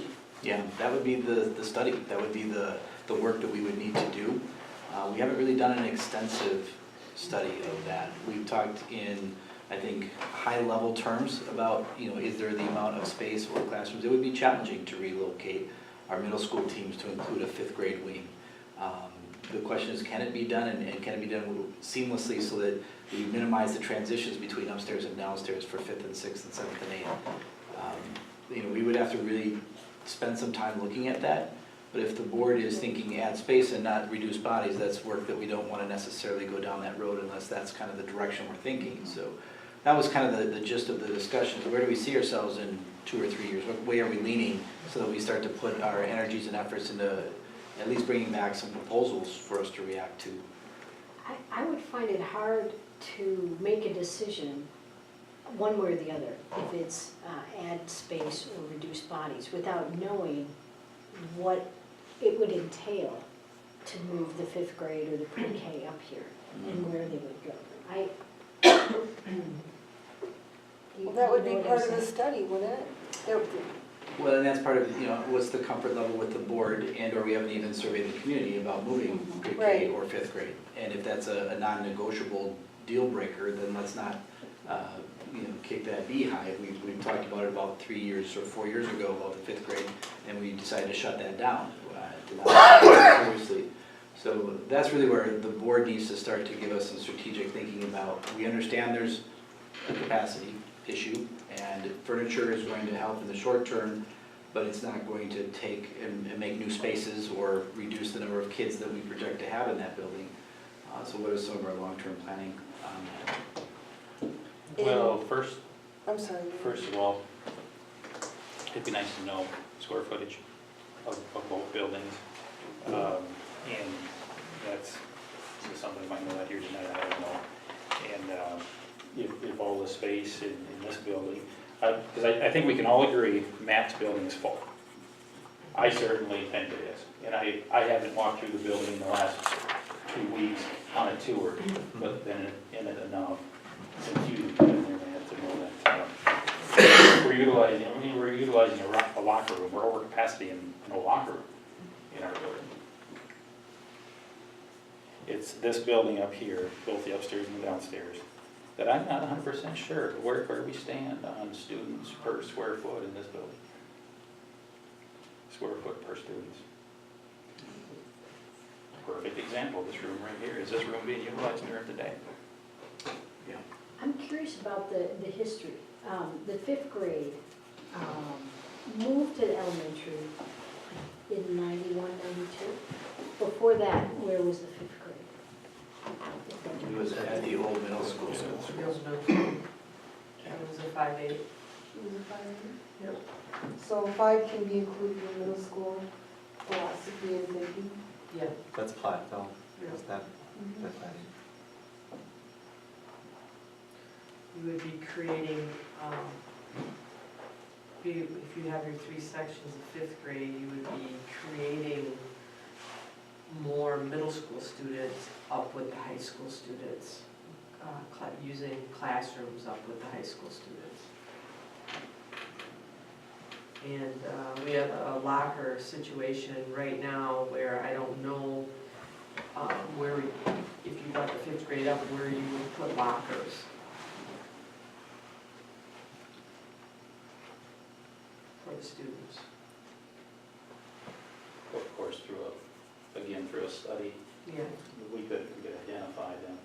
scenarios, situations, remedies. Sure. This study, I mean, who's doing this study? A study on like moving students to a new location? On just the feasibility of moving students up here and how that would work. Yeah, that would be for the board to decide. There's a couple options. Obviously, in our last month's proposal, FEH offered an opportunity to do a capacity assessment, and that would probably come with recommendations as part of their study and related proposals. I did not feel a lot of interest in last meeting's board kind of solicitation, just a quick check-in. So then if it's not using the people that study capacity in buildings, then it would probably be an in-house study. And we would be looking at it from our administrative team. We're not really experienced in making those types of recommendations, what a typical classroom size should be, and we would do our best to look at how to remove or change around spaces to make it work. Well, I think Luke had a point. I think that this should go to the community. That question is whether. I was thinking that too, that Oh, it's you really like do think before that's a we community would spend any question? time or energy That it even goes to the thinking about community moving first. the 5th grade up or the pre-K or whoever. I think we need to go to the community and find out if they're okay with that, because if they're not, then it's a non-starter, and then we're back to the elementary itself.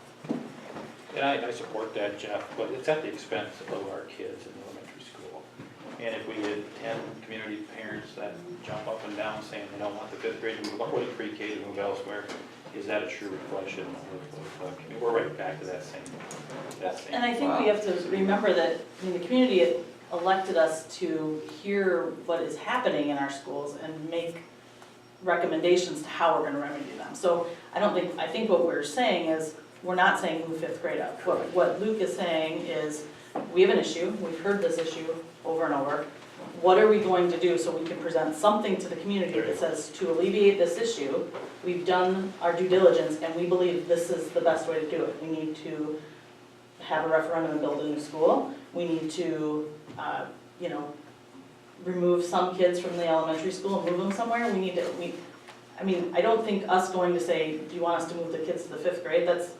Clearly we're gonna get a resounding no, because the only people that care to show up are gonna be the ones that are really ticked about it. So, I would suggest too, the best solution that will be most widely accepted by the elementary community is the one that's recommended by the elementary community. They've studied this issue, they've looked at it, and they either decide the status quo is better than moving 5th grade up, or the pre-K should go out before the 5th grade, or we've looked at this and we just believe we need to expand walls. That's the one that's going to be most widely accepted because it came from them studying the situation, learning the information firsthand, and ultimately bringing a recommendation back to you. And then as elected representatives, you have a chance to say thumbs up or down, but you've kind of given them some free range to come up with a recommendation. But ultimately then you need to look at it from a financial perspective and what does that mean in terms of budgeting and roofs and all the other things that you're handling, but at least you have their most widely accepted opportunity for moving forward.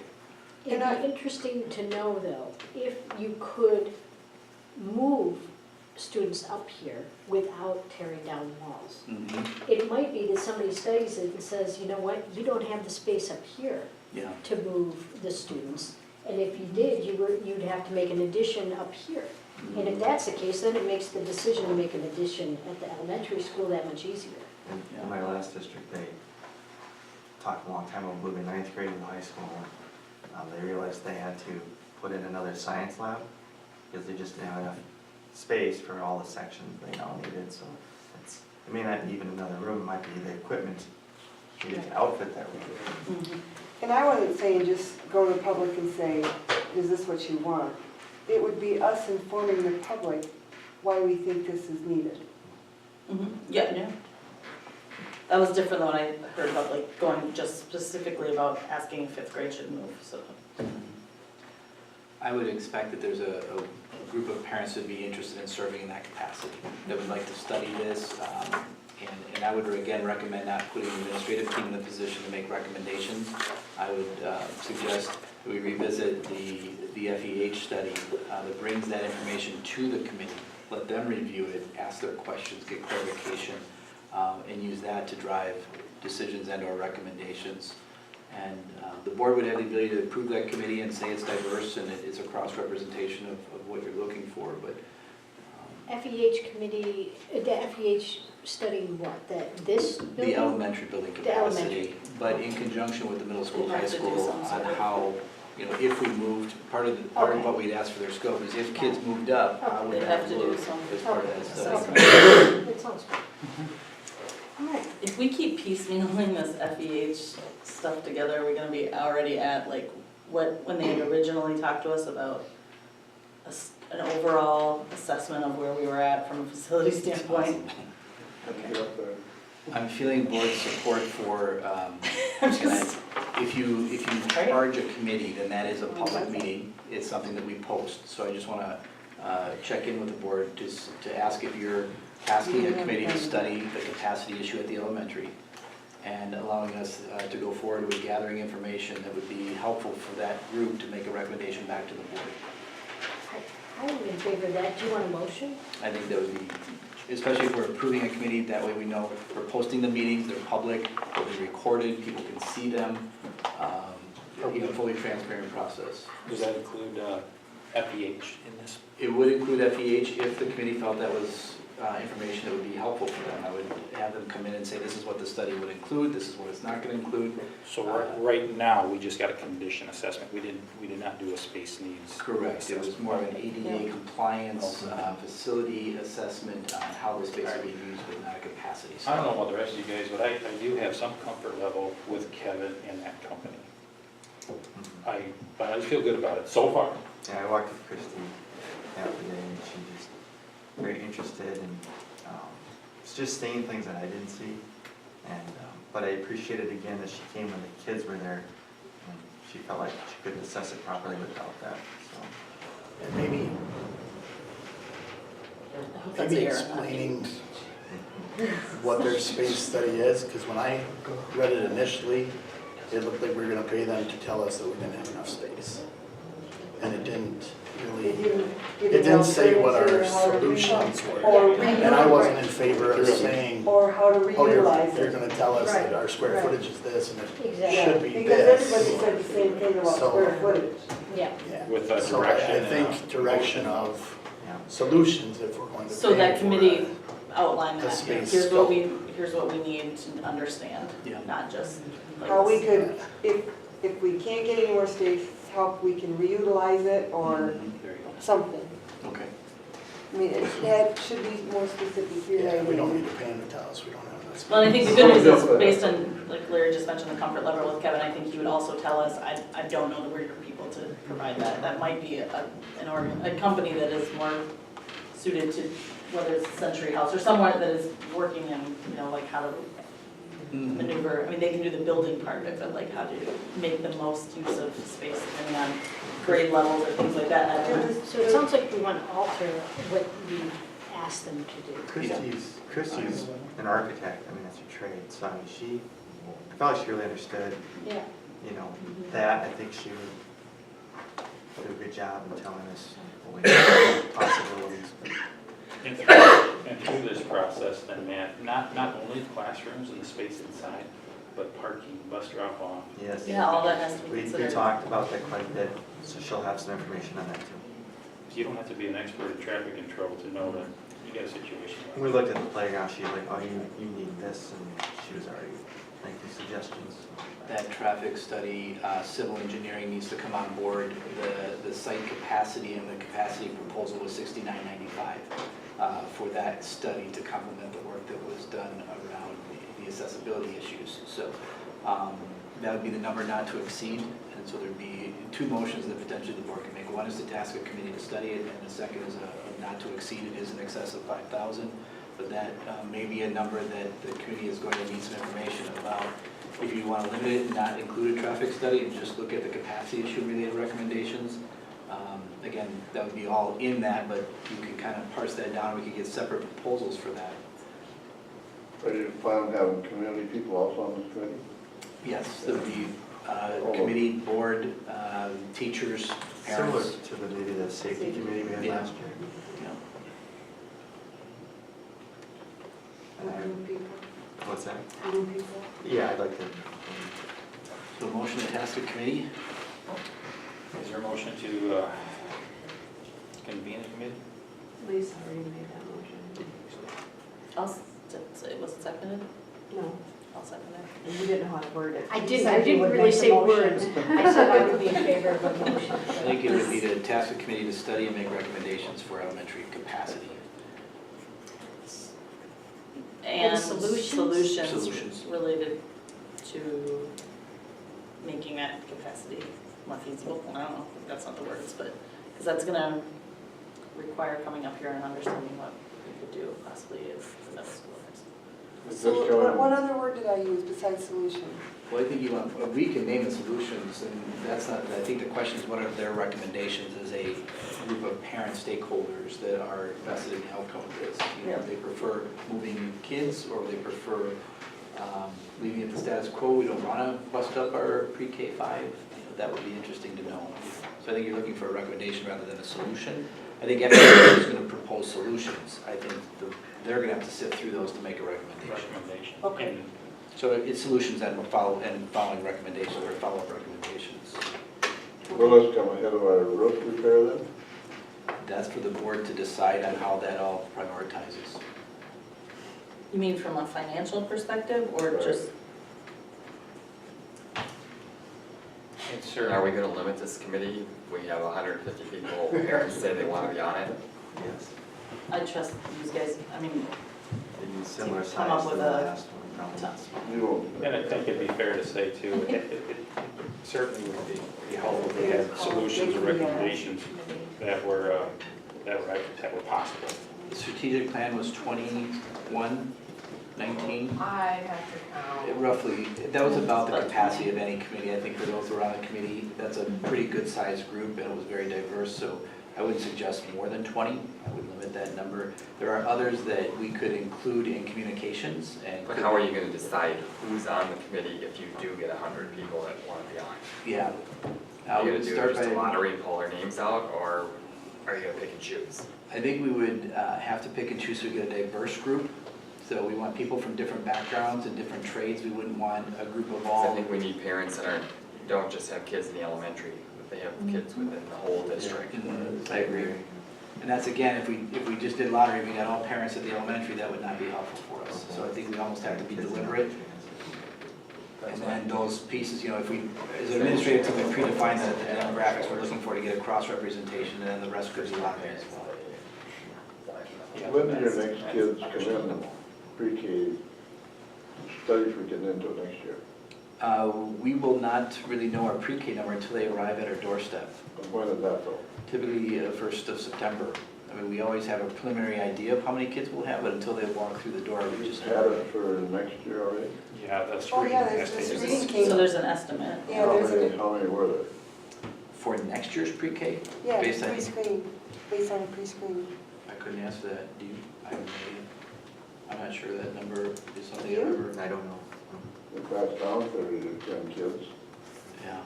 Elaine might have that number Yeah. on the preschool. She would. Okay, and she's got the census numbers Yeah, that she she's made.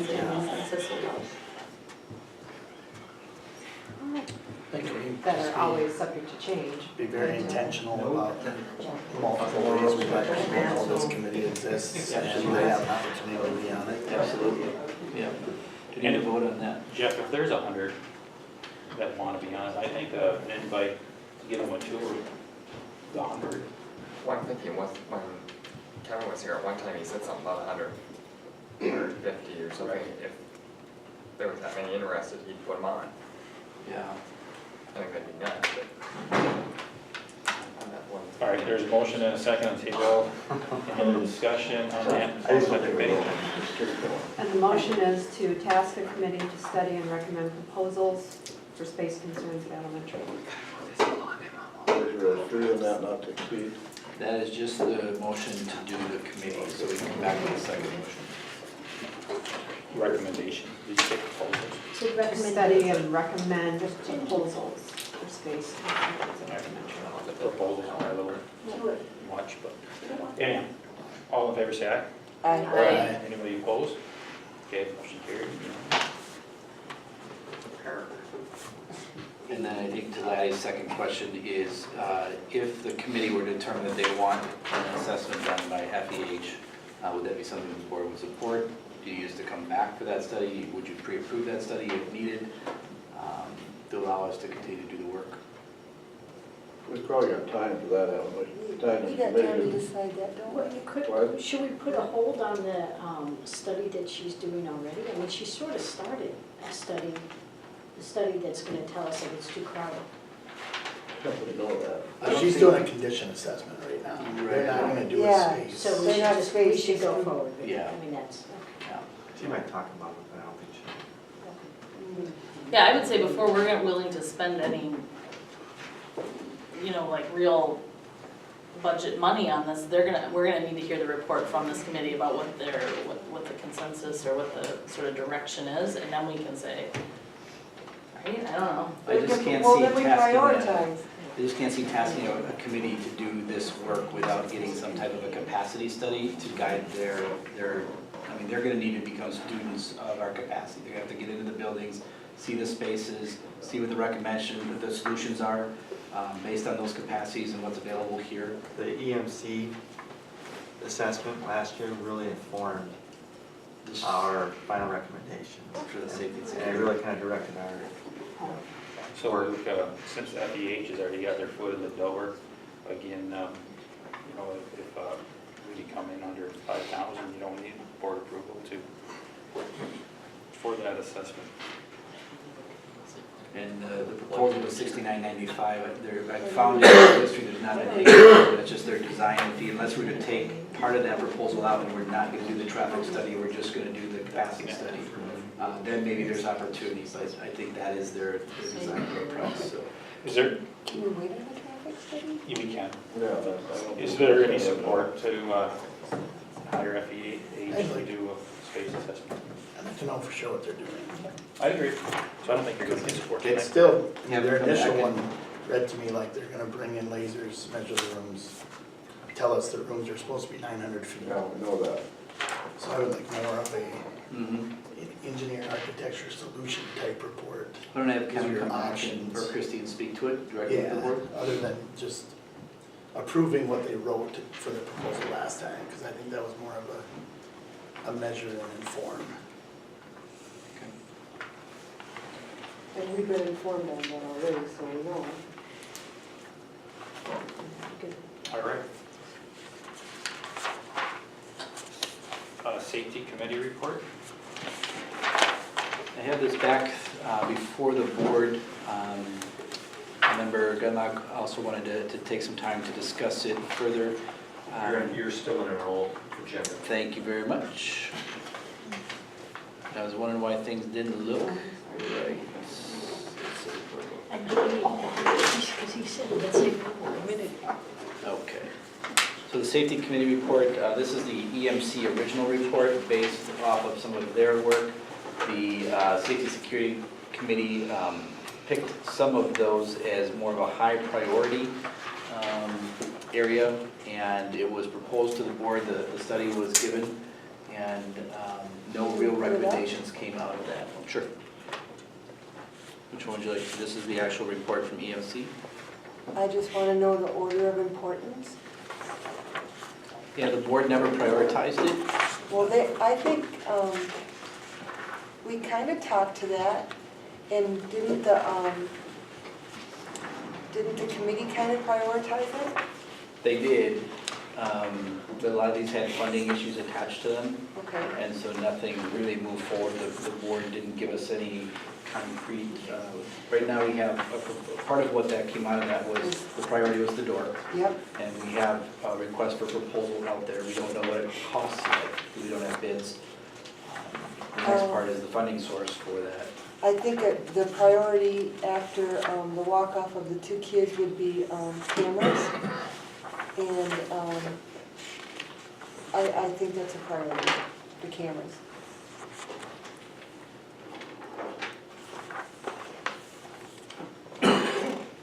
Additional cameras. There really was not a recommendation for additional cameras in the Well, EMC that was report. before the kids walked off.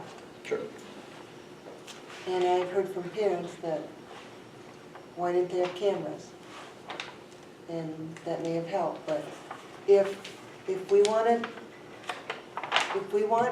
the parents and the public to know that we're on top of that I think cameras are a good solution. How many cameras are there already? I believe we have 3 cameras that are currently operational at the elementary, looking at 3 out of the 4 corners of the building that try to capture as much of the exterior building. There are no interior cameras. Nothing that covers the playground specifically at that distance. And I mean, I think if we check into it, that's probably a fairly reasonable cost. And it shows to the parents that we are concerned about it.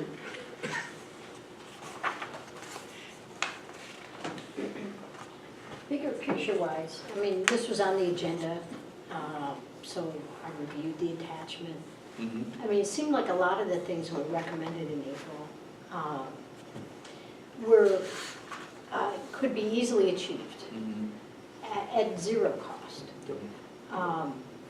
I personally would like to see the items on that list in some sort of like a chart. I mean, it wouldn't be very big, it would be less, you know, it would be on a page. And it would say, these things are done, these are ongoing. And then it will help us determine the things that are still out there. I could provide that for the next meeting.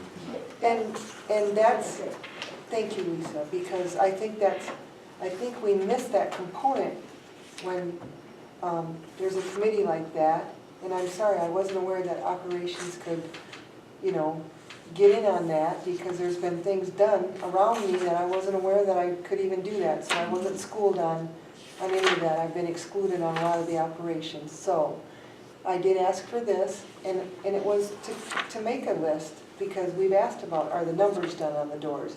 Are the locks done on the doors? But the main, and I agree with you on this, we need a chart, and we need to start checking them off, and we check every month. What's been done and what's not been done. And it's not only that, it's a committee report. And it's something that, you know, as a chairman, I could say, is this being done? Is this done? And I can report out the things that have been done in this report and the things that are en route tonight. Those things, I know we have done some training, which was what initiated some of our security concerns when we had a substitute in place and didn't know the protocols for opening doors and so forth. That sub-training has then since taken place. We have a system that's up and running and operational as of today to report threats. It's in the process of being launched through our communications director about how to make threat assessments, or I'm sorry, anonymous concerns about threats, whether it be bullying, safety, those kinds of things. So that is in place, that's up and running. Go ahead. I'm sorry to interrupt. I'm sure that you've done a ton of stuff. And Sure. For you to list them all off right now at 10 and 10. I would just rather see something that we can maybe, you know. A visual. Okay, we'll bring that back. I think the parents would feel better if they saw that on the website. These are the things that we've done since da-da-da-da-da. But I think that longer range camera is something that we need. And I propose that we investigate how many we need, how much they cost, and how soon we can get those installed. You may not want to put the things on the website that we have not done. Right. Yes. But I believe our parents deserve that, to know that we are all over this.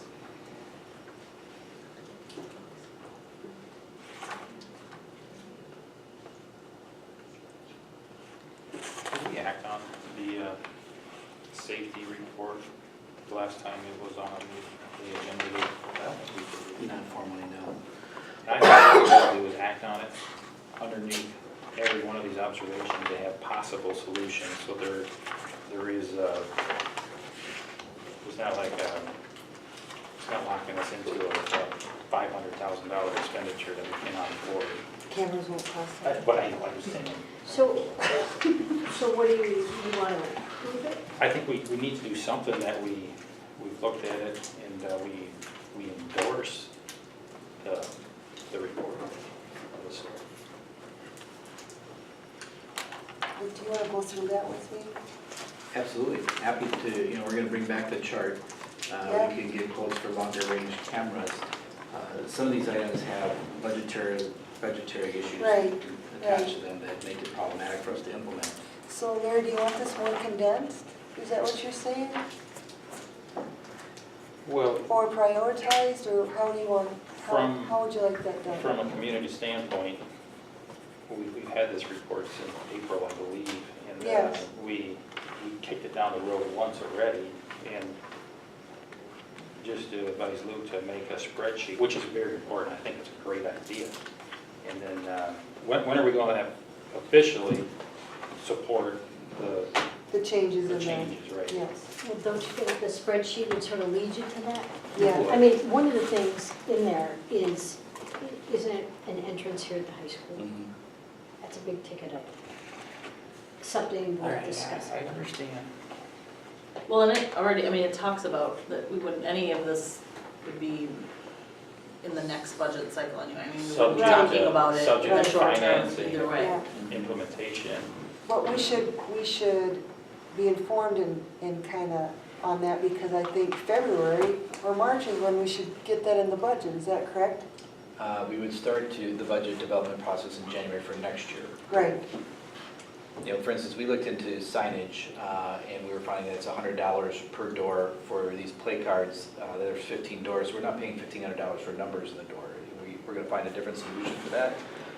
And if we can find that low-cost solution, we could implement that this year, but at So what would a 15 low-cost solution be?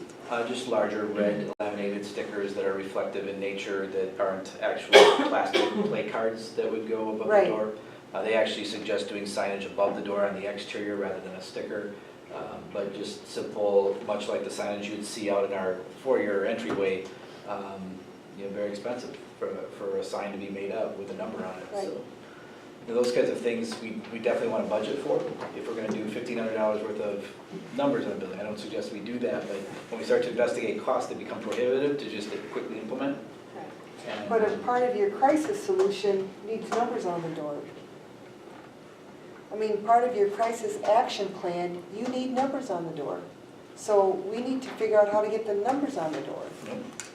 As long as the fire department has a map that we reference as this is door one, so we have that and they have that. Because on our last fire drill, I spoke to the fire chief and he said, even if you could do that, that is a huge step in the right direction for them. We'll come back with a plan. I mean, if I would have put $1,500 worth of numbers on the agenda tonight, I would have had probably some questions about that. So we'll find a better solution that's more cost effective, but it remains a priority of ours as well. Sounds good. So what do we say about, is that a motion, or how do we do the camera thing? Would you like to As make a a motion priority? to? I don't know, I just think it needs to be a priority, and if it's a priority, do we have to put it in a motion so it gets done, so we don't have to wait 6 months? Right now, I just received a quote for a camera in the middle school, which is also a priority. We have a dead spot at the bottom of our stairwell where a lot of action happens. There's a lot of competing priorities, and there wasn't a camera budget put together in Rogers' maintenance budget, so we would need to look at, I think it starts with getting a quote and then prioritizing the locations where we would add cameras. Maybe it's both areas, and the economy of scale and bringing them in one time to install both locations makes sense. But we can bring back some proposals and So potential we're funding really sources. talking next budget then, right? I'll work with Roger to see if there's a creative way, but we just reduced our budgets by 130, so any wiggle room I thought I had is not there. We're challenged. I know, and I understand that, but I really would like the parents to feel like we reacted, in a positive manner, and that we're taking that seriously, because, it doesn't look like we've done some things, but not really a physical thing, like the camera. I mean, I just think that is a sign that we're actually doing something. So the cameras would have been helpful, Kelly, to see where these two Walked off. students walked off. Yeah, The solution is to restation staff at the other end of the playground with their backs to the conservancy, looking up toward the playground at no cost. That's really the solution to this issue. The cameras would just helped us and aided us to know in which direction did the missing kids go when they were last And that's seen. something I've addressed. and what time, And that they were alone. and that they were alone. We've reduced the, we've reduced the allowable space that they can play in. That's not to say that a kid's gonna find, you know. I was just gonna say, Yeah. if a kid wants to do something, a kid's gonna do it. So, They can be a diversion over here. I mean, We'll bring back some discussion. maybe when Christie comes to speak with you about her observations, she might be a good person to bounce some questions off Well, regarding. and I don't think we, there may be other resources, is that if we can't find that in the budget, that, there's other resources that we could go to. So, I'll investigate one, because I don't know if we can go to that place yet and get money for something like that, but, I was told we could go to them if they needed handheld computers, so I'm not sure why a camera wouldn't be the same, So the same direction, thing. So I'll check out and see if if we can utilize money from a group for that. the direction we're giving Luke on the safety committee report is provide us with what has been done, what's yet to do, and share the timeline. Okay. Moving on to board policy 100 series. Second reading, you want to take it, Lisa? It's the second reading, and this is the last batch in the 100 series, which has the school board. So I would, does anybody have any questions or Just go any ahead. proposed revisions? I don't like 95 the way it's written, You don't like 185? the way it's written. All right, why don't we pull it and discuss it at the policy Because it meeting? doesn't echo our current committees. I'm sorry, what? It doesn't echo our Yeah. current committees. Yeah, I didn't like It that. requires a monthly, which I don't mind, but it's something we have to commit to if we're gonna put it in the policy. Yeah, okay, can we discuss it at the policy? I think so, committee yeah. And just pull it out? Do you have any, does anybody have any issues with any of these other policies? Any major drastic changes, Lisa, in any one of them that were made? Is that the one that has the us meeting every 2 weeks?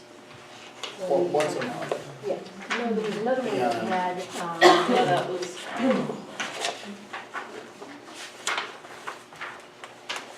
I think there was one that said if a board meets bi-monthly, then public There's one that participation is said only that we required would- once. we would have.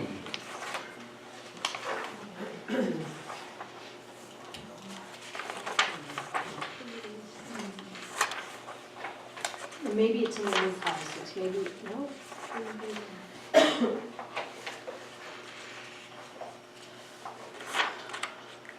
Was it 186? no, that's what I'm looking, that's what I thought it was too, but I'm not seeing it. Hold on, Yeah, well, here's a change, but it's in 188. Is that no more video participation by board members. You could still listen in maybe, but you can't vote. If you're You can't not be here and be present. part of the. If you're not present, you don't vote. Oh, you mean, like when you phoned in? Yeah. We can no longer do that If- legally? If we pass 188. It's up to the board, but I personally think that makes sense. Not to go in.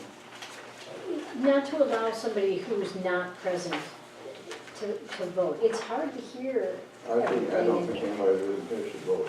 Yeah. myself. I never liked even it. if they're here, they're just not here, like me.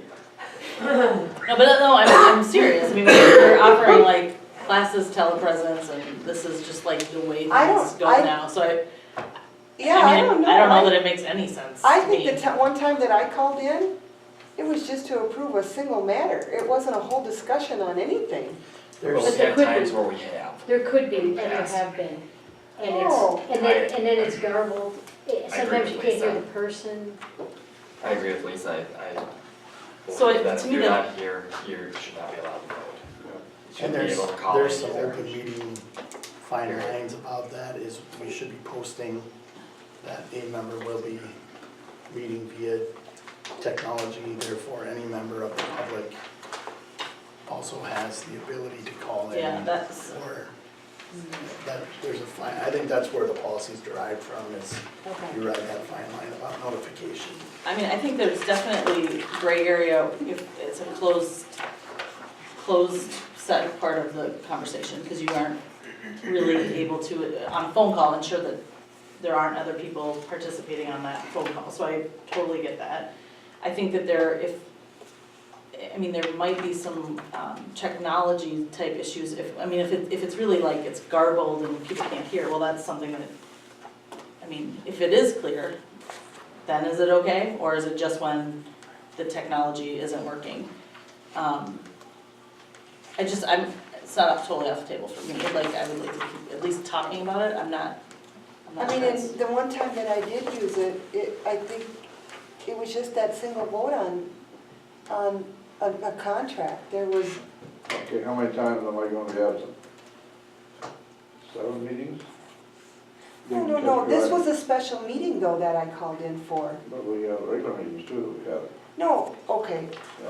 but I mean, that special meeting, that was really helpful.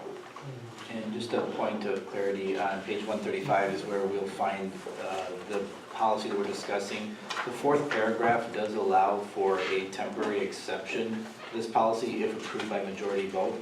So the general rule is that you need to be present.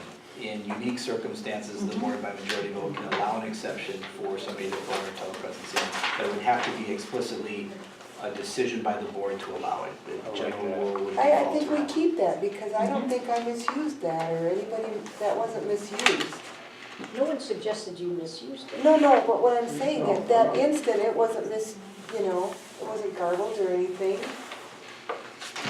And what we're saying is that's not the only time it happened. And there have been times when it has been. It's Yeah, been an yeah, issue. for sure. Okay, then we're just more judicious with it, right? We're just, Let's put it up for vote and be done with it. Well, there is an opportunity in this paragraph, the way it looks, if for a special meeting, I'm just gonna throw out there a situation that could happen. If there was only 3 people that showed up and there was a contract signed, and if there was another person that was available by phone and not in person, the 4 of them could vote to allow. If the majority allowed that. as You an want to have a exception. majority of the votes allowed. Yeah, you probably first need a quorum, Yeah. but it'll be a quorum of that committee of the special, for instance, we're a committee of 2, so a quorum is 2. I don't know if a quorum would be 1 in a committee. A committee of 2 is a quorum 1? I think that's Or a quorum 2, I think it would But be if 2. you're acting on something, do you need the full board? Yeah, that's true, a committee can't take action on behalf of the full board, so that's a good point.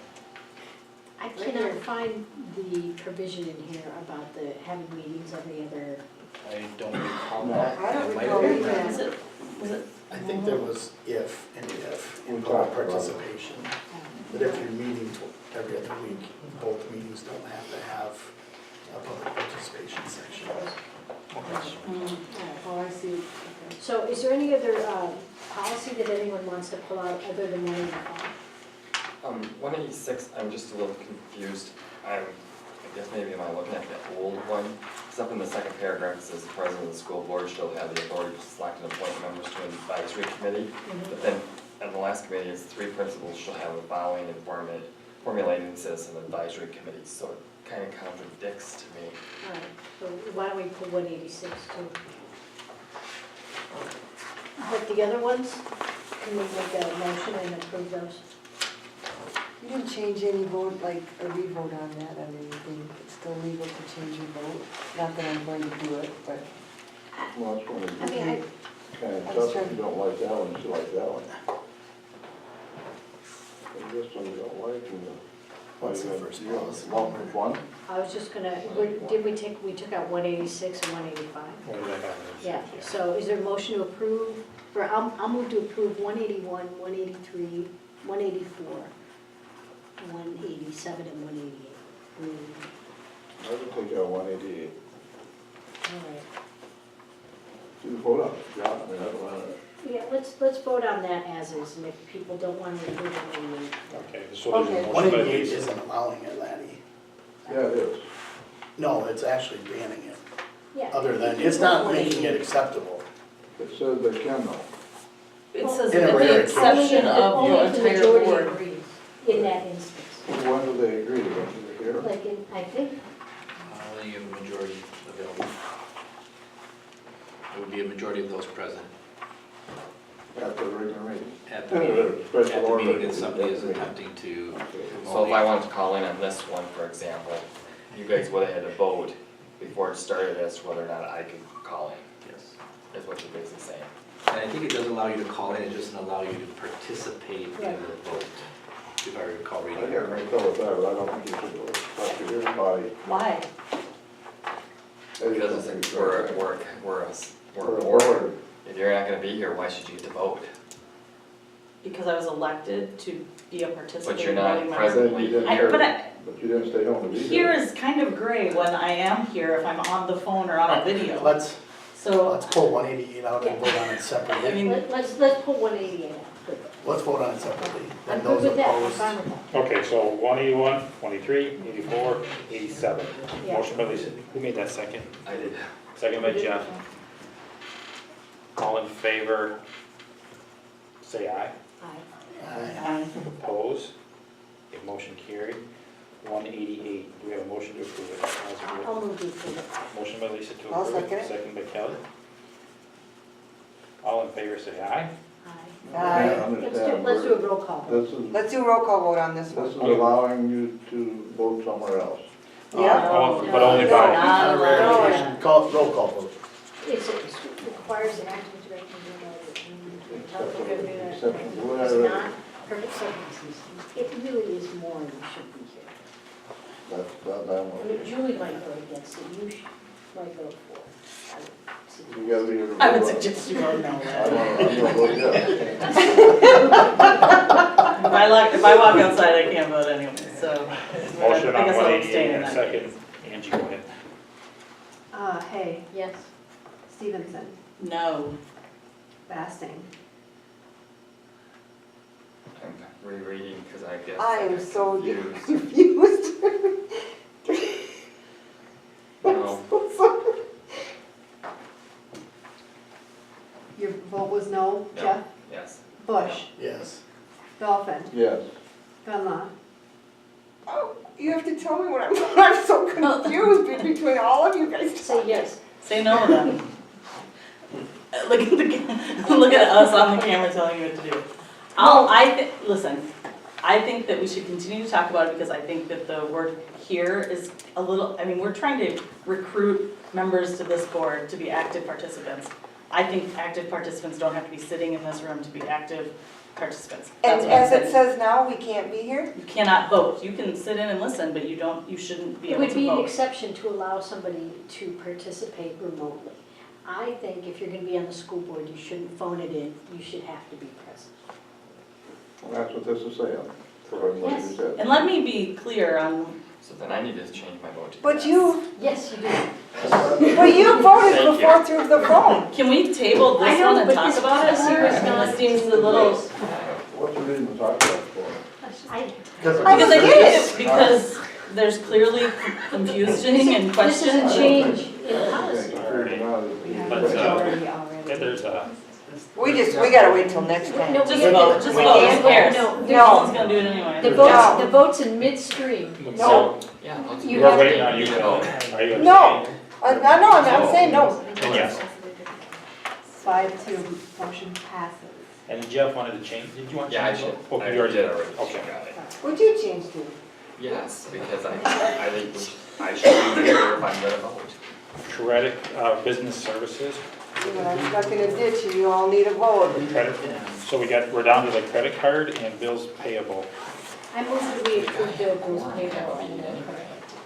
I'll second it. Motion by Lisa to approve, second by Larry. Any questions or discussion? Roll call. I mean, we have a meeting if there's one for it. Hay, Yes. I did have actually some discussion. It appeared a couple of them may have been on there twice. Yeah, I can speak to the chamber one, I questioned Marcia about that. One, she voided because I'm gonna take the dinner check tomorrow night physically, so she's not sending it. Okay. So, And the other one was mileage for Ashley McHugh to Eau Claire, I think twice. If we pull up additional, I can tell you. Additional?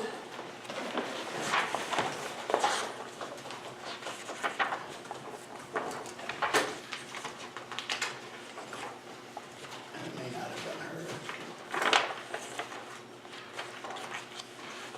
Look, will you pull up the additional? Yeah, I got it right here.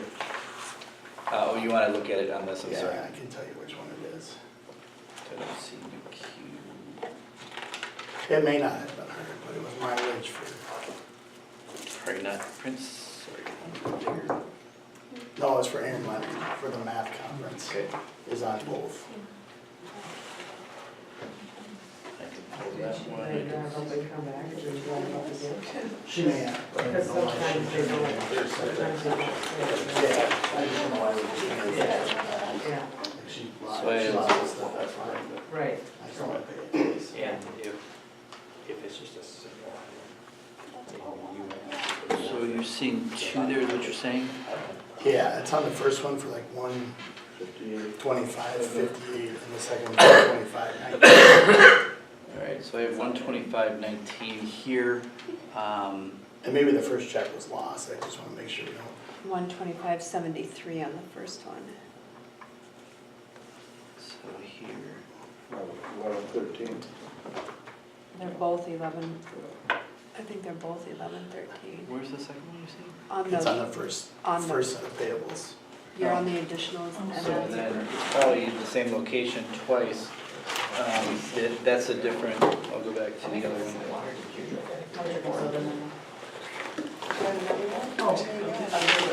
Do you have any? So 9/28 conference and November 6th conference. So the initial payment for 125.73 was for Aaron to attend the Emerging Coaches in Math Conference on October 3rd. The second and the additional bills payable is for her conference attending Empowering Emerging Math Coaches. That was on November 6th. Half of that was expensed to the alternative school, half of it was expensed to the regular ed. so it's a Friday, Monday, the Yeah, all. it just had the same Yeah. description. Yeah. Yep, two different conferences, two different dates. Yeah, they just weren't. I'm sorry, same conference, Same just two conference, different dates. days, Friday and Monday. Thank you for allowing us to clarify. any other questions? Maybe you do a roll call. and we- I was just gonna make a comment with regards to, something that we'll see next month on our credit card statement, because I think on here we've got registration for the WASB conference. That check has been voided today, so that will be going out for $730.